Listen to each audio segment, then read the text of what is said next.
കേരളം അതീവ ദരിദ്രരഹിത സംസ്ഥാനമാണെന്നുള്ള ശുദ്ധ തട്ടിപ്പാണ് മുഖ്യമന്ത്രി റൂൾ 300 സ്റ്റേറ്റ്മെന്റിലൂടെ കൊടുക്കുന്നത്.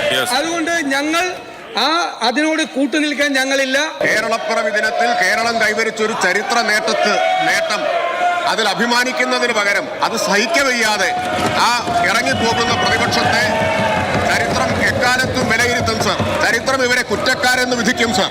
64,006 കുടുംബങ്ങളിൽ 64,005 കുടുംബങ്ങൾ അതിദാരിദ്ര്യമുക്തമായി കഴിഞ്ഞു. ഒരു കുടുംബമാണ് ബാക്കിയുണ്ടായിരുന്നത്. അതിന് ഒരു സാങ്കേതിക പ്രശ്നമുണ്ടായിരുന്നു. ഞങ്ങൾ ആ പ്രശ്നം പരിഹരിച്ചു. അതോടെ തയ്യാറാക്കിയ വെബ്സൈറ്റിൽ ബാക്കിയുണ്ടായിരുന്ന 1 എന്ന സ്ഥാനത്ത് 0 എന്ന് വന്നു. ഇത് പറഞ്ഞത് ഇതൊരു തട്ടിപ്പല്ല, യാഥാർത്ഥ്യമാണ് എന്നത് നാം എല്ലാം ഉൾക്കൊള്ളുന്നതിന് വേണ്ടിയാണ്. നിർഭാഗ്യകരമായ ഒരു പരാമർശം ഇന്ന് കേൾക്കേണ്ടി വന്നതുകൊണ്ടാണ് ഇത്രയും പറയേണ്ടി വന്നത്. സൂപ്പർ പ്രൈം ടൈമിലേക്ക് എല്ലാ പ്രേക്ഷകർക്കും സ്വാഗതം. അതിദരിദ്രരില്ലാത്ത കേരളം എന്ന അഭിമാന പ്രഖ്യാപനം ഇന്ന് സംസ്ഥാന സർക്കാർ മുഖ്യമന്ത്രി നടത്തുകയുണ്ടായി. നിയമസഭയിലും പിന്നീട് പൊതുവേദിയിലും. ഇതൊരു ശുദ്ധ തട്ടിപ്പാണ് എന്നുള്ളതാണ് പ്രതിപക്ഷത്തിന്റെ ആരോപണം. കഴിഞ്ഞ ദിവസങ്ങളിലടക്കം അതിന്റെ ക്രെഡിറ്റ് കേന്ദ്ര സർക്കാരിന് കൂടി അവകാശപ്പെട്ടതാണ് എന്നുള്ളതാണ് BJPയുടെ അവകാശവാദം.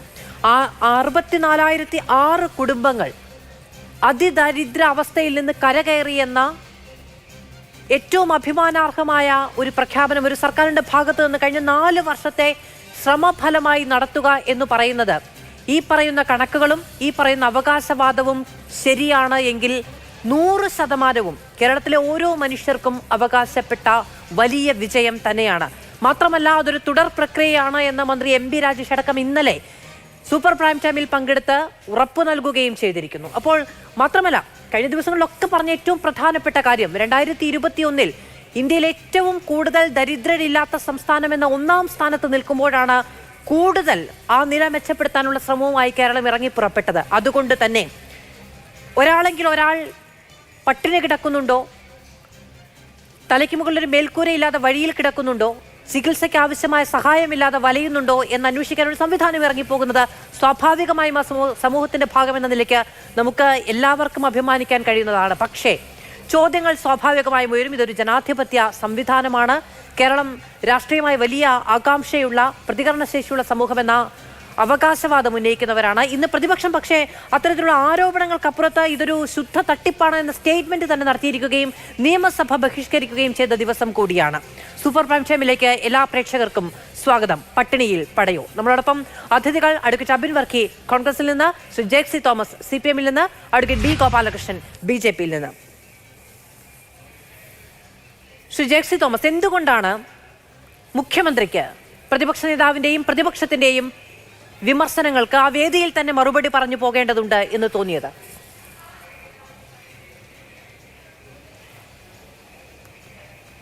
ആ ചോദ്യത്തിന്റെ മറുപടി നമുക്കെല്ലാവർക്കും, അതായത് ചർച്ച കാണുന്ന ലോകമെമ്പാടുമുള്ള മാതൃഭൂമിയുടെ പ്രേക്ഷകർക്ക് അങ്ങയുടെ ആമുഖമായ വാചകത്തിൽ നിന്ന് തന്നെ കടമെടുക്കാൻ കഴിയുന്ന ഒരു മറുപടിയാണ്.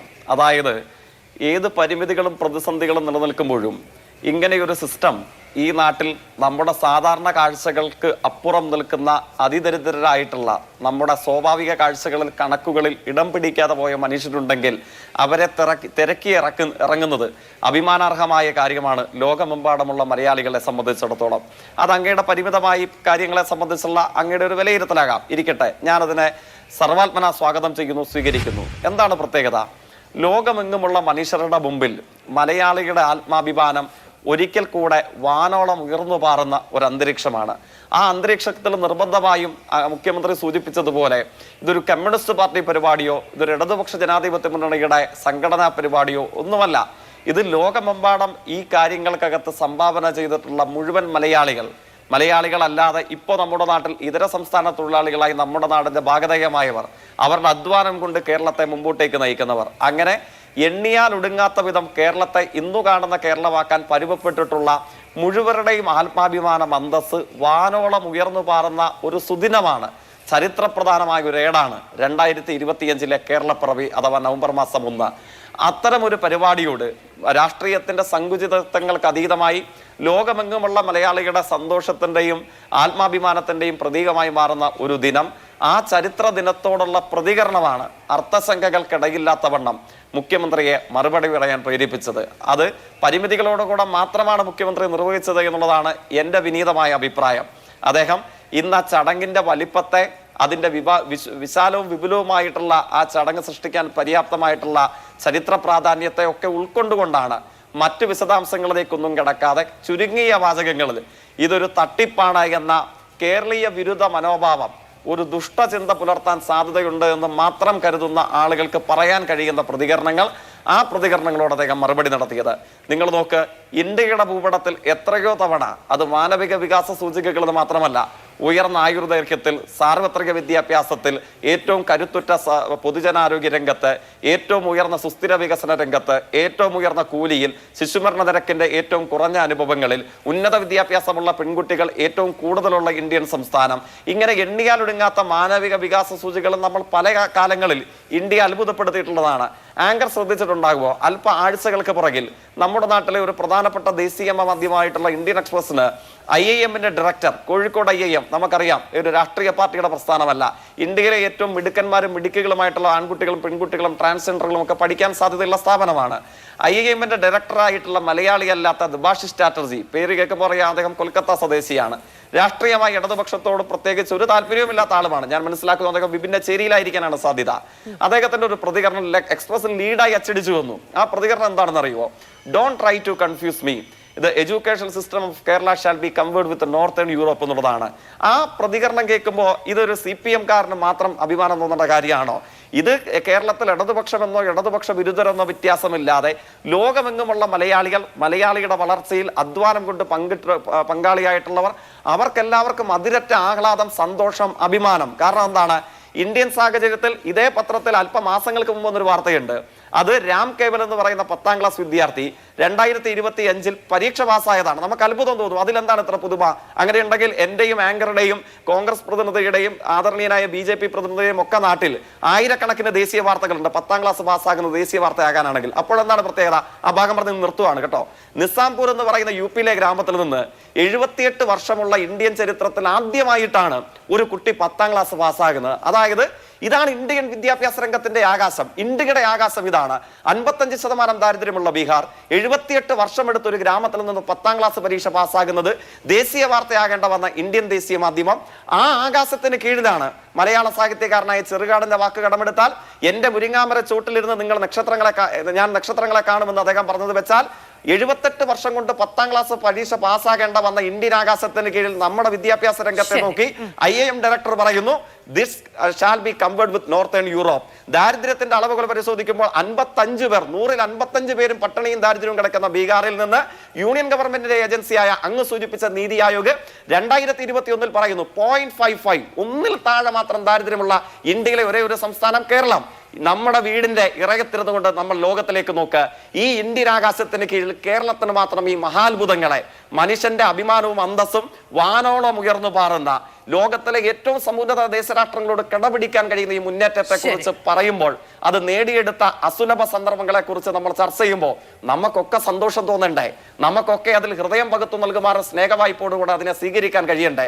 കഴിഞ്ഞില്ലെങ്കിലും പോട്ടെ, ഇതിനെ അപഹസിക്കാൻ തയ്യാറാകാമോ? ശരി, ഓക്കെ. ഇപ്പോൾ അഡ്വക്കേറ്റ് അബിൻ വർക്കി, ഇപ്പോൾ ജയ്ക്ക് പറഞ്ഞതുപോലെ ഓരോ കേരളീയനും രാഷ്ട്രീയ വ്യത്യാസമില്ലാതെ അഭിമാനിക്കാൻ കഴിയുന്ന നേട്ടങ്ങൾ ഇക്കാലയളവിനുള്ളിൽ നമ്മൾ സ്വാംശീകരിച്ചിട്ടുണ്ടെങ്കിൽ, ഇന്നിപ്പോൾ മുഖ്യമന്ത്രി ഈ പ്രഖ്യാപന വേദിയിൽ നിന്ന് പറയുകയാണ്, സാധാരണ കേരള ചരിത്രത്തിൽ 5 വർഷം കൂടുമ്പോൾ മുന്നണികൾ മാറി മാറി ഭരിക്കുന്ന രീതിയാണുള്ളത്.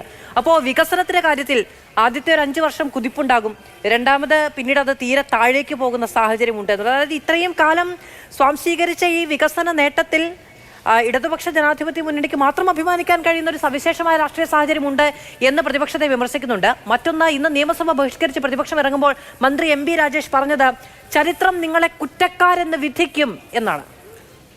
ഒന്ന് ആദ്യം പറയേണ്ട കാര്യം, ഈ കേരളം ഏത് ദിശാസൂചികയിലാണെങ്കിലും അത് 1ാം സ്ഥാനത്തെത്തിയത് 2016 ശേഷമല്ല. അതിൻ്റെ പ്രധാനപ്പെട്ട കാര്യം 2016 ശ്രീ പിണറായി വിജയൻ മഴുവറിഞ്ഞുണ്ടാക്കിയതല്ല കേരളം. കേരളം 957 മുതൽ മാറി മാറി വന്ന സർക്കാരുകൾ ഭരിച്ച് ആ ഓരോ സർക്കാരിൻ്റെയും ഗുണപ്രദമായ പോളിസിയും നടപടികളും ഒക്കെ കൊണ്ടാണ് കേരളം പല രീതിയിലും പല സൂചികകളിലും പല മേഖലകളിലും നമ്മൾ ഒന്നാം സ്ഥാനത്തായിട്ടുള്ളത്. പിന്നെ ഇപ്പോൾ ഈ കാര്യം എടുത്താൽ ഇപ്പോൾ 64,004 ആളുകളെ അല്ലെങ്കിൽ 4 കുടുംബങ്ങളെ അതിദരിദ്ര പട്ടികയിൽ നിന്ന് ഒഴിവാക്കിയതോടുകൂടി അതിദരിദ്രരില്ലാത്ത കേരളമായി മാറി എന്നുള്ളതാണ് ഇവരുടെ പ്രധാനപ്പെട്ട വിഷയം. ഇപ്പോൾ ഞാൻ പറയുന്നു 64,000 കുടുംബങ്ങളെ അതിദരിദ്രരുടെ പട്ടികയിൽ നിന്ന് മാറ്റുന്നതിൽ ഞങ്ങൾക്ക് വളരെയധികം സന്തോഷമുള്ള കാര്യമാണ്. അത് നമ്മൾ സർക്കാരിനൊപ്പം ചേർന്ന് ഏതൊരു സർക്കാരാണെങ്കിലും ആ സർക്കാരിനൊപ്പം ചേർന്ന് നമ്മൾ ഒറ്റക്കെട്ടായി മുന്നോട്ട് പോകേണ്ട കാര്യമാണ്. പക്ഷേ ഇതിലെ പ്രധാനപ്പെട്ട പ്രശ്നം എന്താണ്? കേരളത്തിൽ 64,004 അതിദരിദ്രരാണോ ഉള്ളത് എന്നുള്ളതിലാണ് കണക്കിലെ തട്ടിപ്പ് വെച്ചാണ് ഇങ്ങനെ ഒരു പരിപാടി നടത്തിയതെന്ന് ഞങ്ങൾ പറയാൻ കാരണം. അതിൻ്റെ പ്രധാനപ്പെട്ട കാരണം എന്താണ്? 2021 ഇടതുപക്ഷ ജനാധിപത്യ മുന്നണിയുടെ മാനിഫെസ്റ്റോയിൽ തന്നെ 215ാമത്തെ ഐറ്റത്തിൽ അവർ വളരെ കൃത്യമായി പറയുന്നുണ്ട് 4.5 ലക്ഷത്തോളം അതിദരിദ്രരുള്ള സംസ്ഥാനമാണ് കേരളമെന്ന്. അതിൽ 1.5 ലക്ഷത്തോളം ആശ്രയ പദ്ധതിയിൽ ഉൾപ്പെട്ട ആളുകളാണ് എന്ന് പറയപ്പെടുന്നുണ്ട്.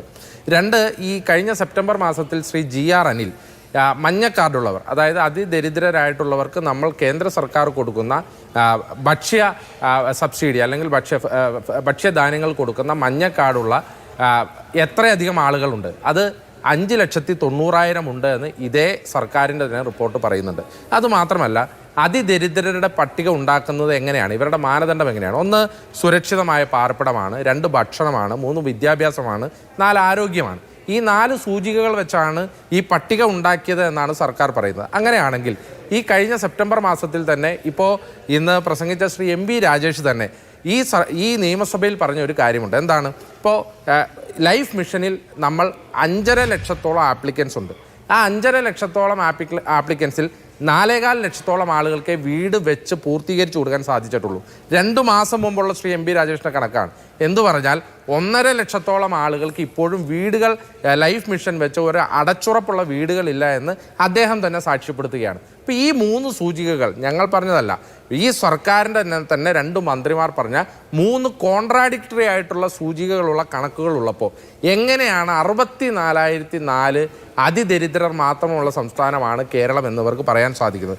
അതാണ് പറയുന്നത്, ഇത് കണക്കിലെ തട്ടിപ്പാണ് കേരളത്തിൽ നടന്നത് എന്ന് ഇപ്പോൾ പ്രതിപക്ഷം പറയാനുള്ള കാരണം. ഇതിങ്ങനെ ഒരു PR എക്സർസൈസ് മാത്രമാണ്. കാരണം എന്താ? ഇപ്പം ഇന്നലെ തന്നെ ഇവിടെ തിരുവനന്തപുരത്ത് ഒരാൾ ഭക്ഷണം കിട്ടാതെ മരിച്ച വാർത്ത എല്ലാ ദിനപത്രങ്ങളും റിപ്പോർട്ട് ചെയ്തിട്ടുണ്ട്. കേരളത്തിൽ ഏതാണ്ട് 1,17,000 ആദിവാസി കുടുംബങ്ങൾ ഉണ്ട് എന്നുള്ളതാണ് സർക്കാരിൻ്റെ ഏറ്റവും ഒടുവിലത്തെ കണക്ക്. പക്ഷേ സർക്കാർ ഈ അതിദരിദ്രരായ ആദിവാസികൾ എന്ന് പറയുന്ന 6,000-ഓളം കുടുംബങ്ങൾ മാത്രമാണ് ഉള്ളത് എന്നാണ് പറയുന്നത്. നമുക്ക് എങ്ങനെയാണ് ഇത് ന്യായീകരിക്കാൻ സാധിക്കുന്നത്? അല്ലെങ്കിൽ 6,000-ഓളം ആദിവാസി കുടുംബങ്ങൾ മാത്രമാണോ ഈ ഗണത്തിൽ പെടുന്നവരുള്ളൂ? അപ്പോൾ അതായത് മുഴുവനായി തന്നെ ഫേക്കായി ഉണ്ടാക്കിയ, വ്യാജമായി ഉണ്ടാക്കിയ ഒരു കണക്കാണ്, തട്ടിപ്പ് കണക്കാണ് ഇത് എന്ന് കോൺഗ്രസും പ്രതിപക്ഷവും പറയാനുള്ള കാരണം ഇതാണ്. ഇനിയിപ്പോൾ ഇന്ന് വന്ന ഏറ്റവും പ്രധാനപ്പെട്ട വാർത്ത എന്താണ്? എങ്ങനെയാണ് ഇന്നിപ്പോൾ ഇവർ ഈ കൊട്ടിഘോഷിക്കുന്ന സെൻട്രൽ സ്റ്റേഡിയത്തിലെ ഫംഗ്ഷൻ നടത്തിയത് എങ്ങനെയാണ്? അതായത് വീട് വെച്ചു കൊടുക്കാൻ സർക്കാർ തന്നെ ബഡ്ജറ്റിൽ വകയിരുത്തിയ 53 കോടിയോളം രൂപ, അതിൽ നിന്ന് 1.5 കോടി രൂപ കട്ട് ചെയ്യുകയാണ്. അതിൻ്റെ ഗവൺമെൻറ് ഓർഡർ വന്നിട്ടുണ്ട്. അതിൽ നിന്ന് 1.5 കോടി രൂപ കട്ട് ചെയ്തിട്ടാണ് ഇന്ന് സെൻട്രൽ സ്റ്റേഡിയത്തിൽ മോഹൻലാലിനെയും മമ്മൂട്ടിയെയും കമലഹാസനെയൊക്കെ വിളിച്ച് ഇന്ന് ഇങ്ങനെ ഒരു പരിപാടി സംഘടിപ്പിച്ചത്. അതിൽ തന്നെ ശ്രീ മോഹൻലാലിനോടും കമലഹാസനോടും ഞങ്ങൾക്ക് പ്രത്യേകമായ നന്ദിയുണ്ട്. കാരണം ഈ വ്യാജമായ കണക്കിൻ്റെ അടിസ്ഥാനത്തിലാണ് കേരളം ഈ തട്ടിപ്പ് കാണിക്കുന്നതെന്ന് അവർ മനസ്സിലാക്കിയത് കൊണ്ടാവാം ആണ് എന്ന് ഞാൻ പറയുന്നില്ല, ആവാം അവർ ഇങ്ങോട്ട് വരാത്തത് എന്ന് ഞങ്ങൾ പ്രതീക്ഷിക്കുകയാണ്. എന്നിരുന്നാൽ പോലും കേരളത്തിൽ നടന്നത് ഒരു തട്ടിപ്പ് PR എക്സർസൈസ് ആണ് എന്നുള്ളത് കേരള ജനതയ്ക്ക് മനസ്സിലായിരിക്കുകയാണ്. ശരി, അഡ്വക്കേറ്റ് B. ഗോപാലകൃഷ്ണൻ, BJP ഇതിന്റെ ക്രെഡിറ്റ് അവകാശപ്പെടുന്നുണ്ട്. ഇത് നോക്കൂ, പക്ഷേ അങ്ങനെ ക്രെഡിറ്റ് അവകാശപ്പെടുന്നുണ്ടെങ്കിൽ സ്വാഭാവികമായും ഇത് ചെയ്തത് അത് പൂർണ്ണമായിട്ടും അതിദരിദ്രരില്ലാത്തൊരു സംസ്ഥാനം എന്ന നിലയ്ക്ക് നമ്മൾ പരുവപ്പെട്ടു മാറിയിരിക്കുന്നു എന്ന് ഒരു നിലപാടെടുക്കണം. എന്താണ് BJPയുടെ നിലപാട്? അതിദാരിദ്ര്യം തുടച്ചു നീക്കപ്പെട്ട സംസ്ഥാനമാണ് കേരളം എന്ന പ്രഖ്യാപനത്തെ, സർക്കാരിന്റെ പ്രഖ്യാപനത്തെ BJP എങ്ങനെ കാണുന്നു, എങ്ങനെ വിലയിരുത്തുന്നു? ഞാൻ അതിദാരിദ്ര്യവും ദാരിദ്ര്യവും രണ്ടും ഇല്ലാതാകുന്ന ഒരു സംസ്ഥാനമാകണം കേരളം എന്നാഗ്രഹിക്കുന്ന ആളാണ് എല്ലാവരെ പോലെയും ഞാനും. അതുകൊണ്ട് തന്നെ അതിദാരിദ്ര്യം ഇല്ലാത്ത കേരളത്തെ സൃഷ്ടിക്കുന്നതിന് വേണ്ടി ആര് ശ്രമിച്ചാലും ആ ശ്രമത്തെ തീർച്ചയായിട്ടും ശ്ലാഘിക്കുവാൻ ആഗ്രഹിക്കുന്ന രാഷ്ട്രീയ പാർട്ടിയുമാണ് ഭാരതീയ ജനതാ പാർട്ടി. ദാരിദ്ര്യവും അതിദാരിദ്ര്യവും ഇല്ലാതാക്കാൻ എല്ലാ രാഷ്ട്രീയ പാർട്ടികളും ശ്രമിക്കണമെന്നും പറയുന്ന പാർട്ടിയാണ് ഭാരതീയ ജനതാ പാർട്ടി.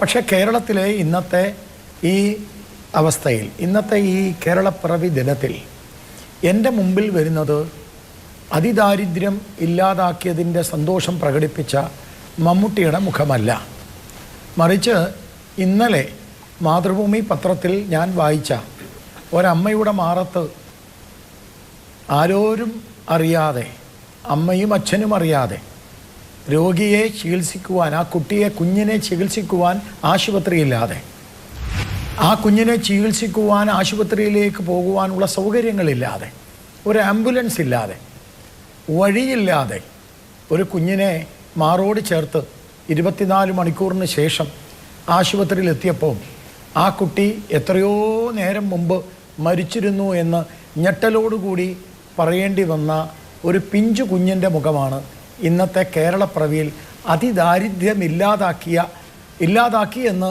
മുഖ്യമന്ത്രി പറയുമ്പോഴും അതിദാരിദ്ര്യത്തിൻ്റെ മുഖമായിട്ട് ഞാൻ കാണുന്നത്. ആ പിഞ്ചു കുഞ്ഞിനെ വിസ്മരിച്ചിട്ട് നമ്മൾക്ക് അതിദാരിദ്ര്യം ഇല്ലാതായി എന്ന് പറയാൻ കഴിയുമോ? മമ്മൂട്ടിയുടെ മുഖമല്ല, ഏറെ സമ്പത്തുള്ള, ഏറെ സമ്പന്നനായ മമ്മൂട്ടിയുടെ മുഖമല്ല, മറിച്ച് ആദിവാസി മേഖലയിലെ ആ പാവം പിഞ്ചു കുഞ്ഞ്, എടമലക്കുടിയിലെ ഒരു ഗർഭിണി, കഴിഞ്ഞ മാസമാണ്, മാതൃഭൂമി തന്നെ ഞാൻ കോട്ട് ചെയ്യുന്നു, കഴിഞ്ഞ മാസമാണ് ആശുപത്രിയിലേക്ക് പോകാൻ വലിയ ഒരു കമ്പിൽ കെട്ടി അവരെ ചുമന്നുകൊണ്ടുപോയത്. ഇതാണ് വാസ്തവത്തിൽ കേരളത്തിലെ അടിസ്ഥാന വിഷയവും അടിസ്ഥാന സംഭവങ്ങളും. കേരളത്തിലെ ഇന്നത്തെ വളരെ പ്രമുഖമായ ഒരു ഓൺലൈൻ റിപ്പോർട്ട്, ആ റിപ്പോർട്ടിൽ വന്നിരിക്കുന്നുണ്ടല്ലോ, വളരെ കൃത്യമായി പറയുന്നുണ്ട് വനവാസി മേഖലയിലെ കാര്യം. വനവാസികൾ എന്ന് പറയുന്നത് ഏതാണ്ട് 1.6 ലക്ഷം കുടുംബങ്ങൾ തന്നെ ഇവിടെയുണ്ട്. ആ കുടുംബങ്ങളിലെ വനവാസികൾ ഏതാണ്ട് 4.5 ലക്ഷം ഉണ്ട് വനവാസികൾ. ഈ വനവാസികളുടെ സ്ഥിതി എന്താ? വളരെ വളരെ ദാരുണമായ സ്ഥിതിയാണ് വനവാസികൾക്കുള്ളത്. അതുകൊണ്ട് തന്നെ വനവാസികളെ സംബന്ധിച്ചിടത്തോളം വനവാസികൾ കൃത്യമായി പറഞ്ഞിട്ടുണ്ട്, ഞങ്ങൾ ഈ അതിദാരിദ്ര്യ എന്ന് പറയുന്ന ഗവൺമെൻറ്റിൻ്റെ ഈ ഏർപ്പാടിനെ ഞങ്ങൾ അംഗീകരിക്കുന്നില്ല. കാരണം ഞങ്ങൾ ജീവിക്കുന്നത് പട്ടിണിയിലാണ്, ഞങ്ങൾക്ക് ജീവിക്കാൻ പറ്റാത്ത ഒരവസ്ഥയാണ്. അവരത് കൃത്യമായി പറയുന്നു. ആ ആദിവാസി മേഖലയിൽ ഏറ്റവും രസകരമായ കാര്യം, ആദിവാസി മേഖലയിലെ 35% ആദിവാസികൾ ഉൾക്കൊള്ളുന്ന വയനാട് മേഖലയെയാണ് ഇവർ അതിദാരിദ്ര്യത്തിൽ നിന്ന് നിർമ്മാർജ്ജനം ചെയ്യപ്പെട്ടു എന്ന് പറഞ്ഞിരിക്കുന്നത്. വാസ്തവത്തിൽ ആ സ്ഥലത്തു നിന്ന് തന്നെ, ഈ വയനാട്ടിൽ നിന്ന് തന്നെയുള്ള കുറിച്ചി സമുദായം ഒഴിച്ചുള്ള ബാക്കി ആളുകളുടെ മുഴുവനും ലിസ്റ്റ് വന്നിട്ടുണ്ട്. അവിടെ വളരെ കൃത്യമായിട്ട് ആ വിഷയവുമായി ബന്ധപ്പെട്ട് ഒരു രാഷ്ട്രീയ പരിഗണനയും ഇല്ലാത്ത വ്യക്തികൾ, ഒരു മണിക്കുട്ടൻ ആദിവാസി പ്രവർത്തകനാണ്, അതുപോലെ ഓമന, അവർ പറഞ്ഞു മന്ത്രി വയനാട്ടിലെ ആദിവാസി സമൂഹത്തിൽ നിന്ന് ആളല്ലേ, ഇവിടെ താമസിക്കുന്ന ആർക്കും അറിയാം ഞങ്ങൾ ഗ്രാമങ്ങൾ പട്ടിണിയിലാണ്, അതിദാരിദ്ര്യത്തിലാണ് എന്ന് മാത്രമല്ല പ്ലാസ്റ്റിക് കൊണ്ട്. ഞാൻ കഴിഞ്ഞ മാസം, എനിക്ക് ഈ വയനാട് കാസർഗോഡ് മേഖലയുടെ ചുമതല ഉള്ളതുകൊണ്ട് ഞാൻ ഈ കഴിഞ്ഞ മാസം ഞാൻ ഈ വയനാട്ടിൽ പോയി, എന്നെ ഒന്ന് പറയാൻ അനുവദിക്കണേ, വയനാട്ടിൽ പോയി. ആ വയനാട്ടിൽ പോയ സമയത്ത് എത്ര ദയനീയമായ സ്ഥിതി. സുൽത്താൻ ബേദിക്ക് സമീപമുള്ള മണിക്കുനി എന്ന സ്ഥലത്ത് 60 കുടുംബങ്ങളടക്കം പ്ലാസ്റ്റിക് ഷീറ്റ് ഞാൻ നേരിട്ട് കണ്ടതാണ്. നമ്മളെ ഈ അതിദാരിദ്ര്യ നിർമ്മാർജ്ജനത്തിൻ്റെ അടിസ്ഥാനം എന്താ? പാർപ്പിടം, അടിസ്ഥാന സൗകര്യം, അതുപോലെ തന്നെ ഭക്ഷണം, ആരോഗ്യം. ഇതിലെവിടെങ്കിലും ഞാൻ പറഞ്ഞല്ലോ, വളരെ പോസിറ്റീവായിട്ടാണ് ഞാൻ സംസാരിക്കുന്നത്. ഞാൻ വളരെ വ്യക്തമായി പറയാൻ ആഗ്രഹിക്കുന്നു, 2024 ബജറ്റ് അവതരിപ്പിക്കുന്ന സമയത്ത് 5.92 ലക്ഷം കുടുംബങ്ങൾ ഈ അതിദാരിദ്ര്യത്തിൽ കഴിയുന്നു എന്ന് ബജറ്റിലുണ്ട്. ബജറ്റിൻ്റെ അവലോകന റിപ്പോർട്ടിൽ വന്നിട്ടുണ്ട്. ഇന്ന് പ്രധാനപ്പെട്ട ചില പത്രങ്ങൾ അത് പറഞ്ഞിട്ടുണ്ട്, മാതൃഭൂമി പോലും അത് പറഞ്ഞിട്ടുണ്ട്. അപ്പോൾ ഒരു വർഷത്തിൻ്റെ ഉള്ളിൽ 2024-2025 എത്തിയപ്പോഴേക്കും ഇന്ന് മുഖ്യമന്ത്രി പറഞ്ഞിട്ടുണ്ട്, ഈ അതിദാരിദ്ര്യ സമ്മേളനത്തിൽ കേരളം ഒരു അത്ഭുതമാണ്. അത് ശരിയാ, കേരളം ഒരു അത്ഭുതമാണ്. ചെമ്പിനെ സ്വർണ്ണമാക്കുന്ന ഒരു അത്ഭുതമാണ്, സ്വർണ്ണത്തെ ചെമ്പാക്കുന്ന അത്ഭുതമാണ്. 2024 5.92 ലക്ഷം കുടുംബങ്ങളെ ഒരൊറ്റ വർഷം കൊണ്ട് അതിദാരിദ്ര്യത്തിൽ നിന്ന് മുക്തമാക്കിയിട്ടുണ്ടെങ്കിൽ ഗിന്നീസ് റെക്കോർഡ് കൊടുക്കണം പിണറായി വിജയന്. ഞാൻ പോസിറ്റീവായിട്ട് ഒരു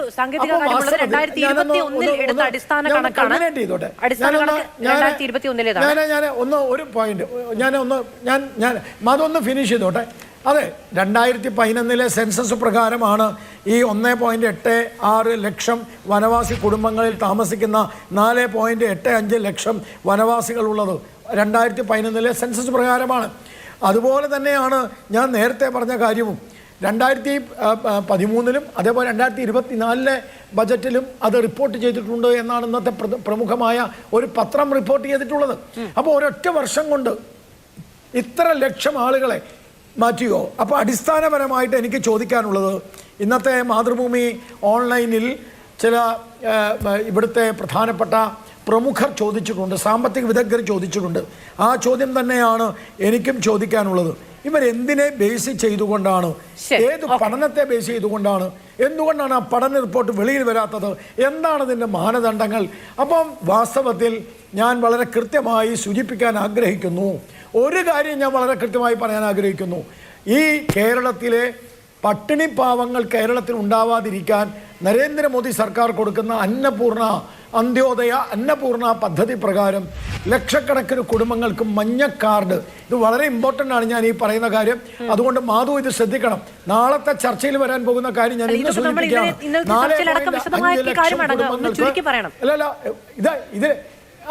4.5 ലക്ഷം കുടുംബങ്ങൾക്ക് കിട്ടുന്ന മഞ്ഞ കാർഡ് ഈ റിപ്പോർട്ടിൻ്റെ അടിസ്ഥാനത്തിൽ നിർത്തലാക്കപ്പെടും. അതിദാരിദ്ര്യം ഇല്ലാതാകുമ്പോൾ അതിദാരിദ്ര്യർക്ക് കൊടുക്കുന്ന മഞ്ഞക്കാട് അരി ഇല്ലാതാവും. കേന്ദ്രം കൊടുക്കില്ല. കാരണം ആ അരി എടുത്ത് വേറെ സംസ്ഥാനത്ത് കൊടുക്കും. ഇത് തന്നെയാണ് ഉണ്ടാവാൻ പോകുന്നത്. അപ്പോൾ ആ സമയത്ത് കേന്ദ്രം തന്നില്ല എന്ന് വിലപിക്കരുത്, ആ സമയത്ത് കേന്ദ്രം തന്നില്ല എന്ന് പറയരുത്. അതും കൂടി ഞാനൊന്ന് സൂചിപ്പിക്കുകയാണ്. ശരി, ജെക്സി തോമസ്, ഇപ്പോൾ ഇത് എന്തു മാനദണ്ഡ പ്രകാരമാണ്, ഏത് ആധികാരികമായ സർവേയുടെ അടിസ്ഥാനത്തിലാണ് ആ സർവേയുടെ റിപ്പോർട്ടും ആ സർവേയുടെ അടിസ്ഥാനത്തിൽ കില സമർപ്പിച്ച റിപ്പോർട്ടും അടക്കം പുറത്തുവിടുമോ? ദാരിദ്ര്യ നിർമ്മാർജ്ജനമല്ല, അതിദാരിദ്ര്യ നിർമ്മാർജ്ജനമാണ് എന്ന് പറയുമ്പോൾ ദാരിദ്ര്യത്തിനും അതിദാരിദ്ര്യത്തിനും ഒരു കൃത്യമായ വേർതിരിവ് ചില മാനദണ്ഡങ്ങൾ പ്രകാരം സർക്കാരിനും മുന്നിലുണ്ടാകുമല്ലോ. അതെന്താണ് എന്ന് വ്യക്തമാക്കുമോ തുടങ്ങിയ ചോദ്യങ്ങൾ കഴിഞ്ഞ ദിവസങ്ങളിലൊക്കെ പലരും ചോദിക്കുന്നുണ്ടായിരുന്നു. ആ ചോദ്യങ്ങളെ രാഷ്ട്രീയമായിട്ടാണ് മറുപടി കൊണ്ട് എന്നതിനപ്പുറത്ത് രാഷ്ട്രീയമായിട്ടാണ് പലപ്പോഴും നേരിട്ട് കണ്ടത്.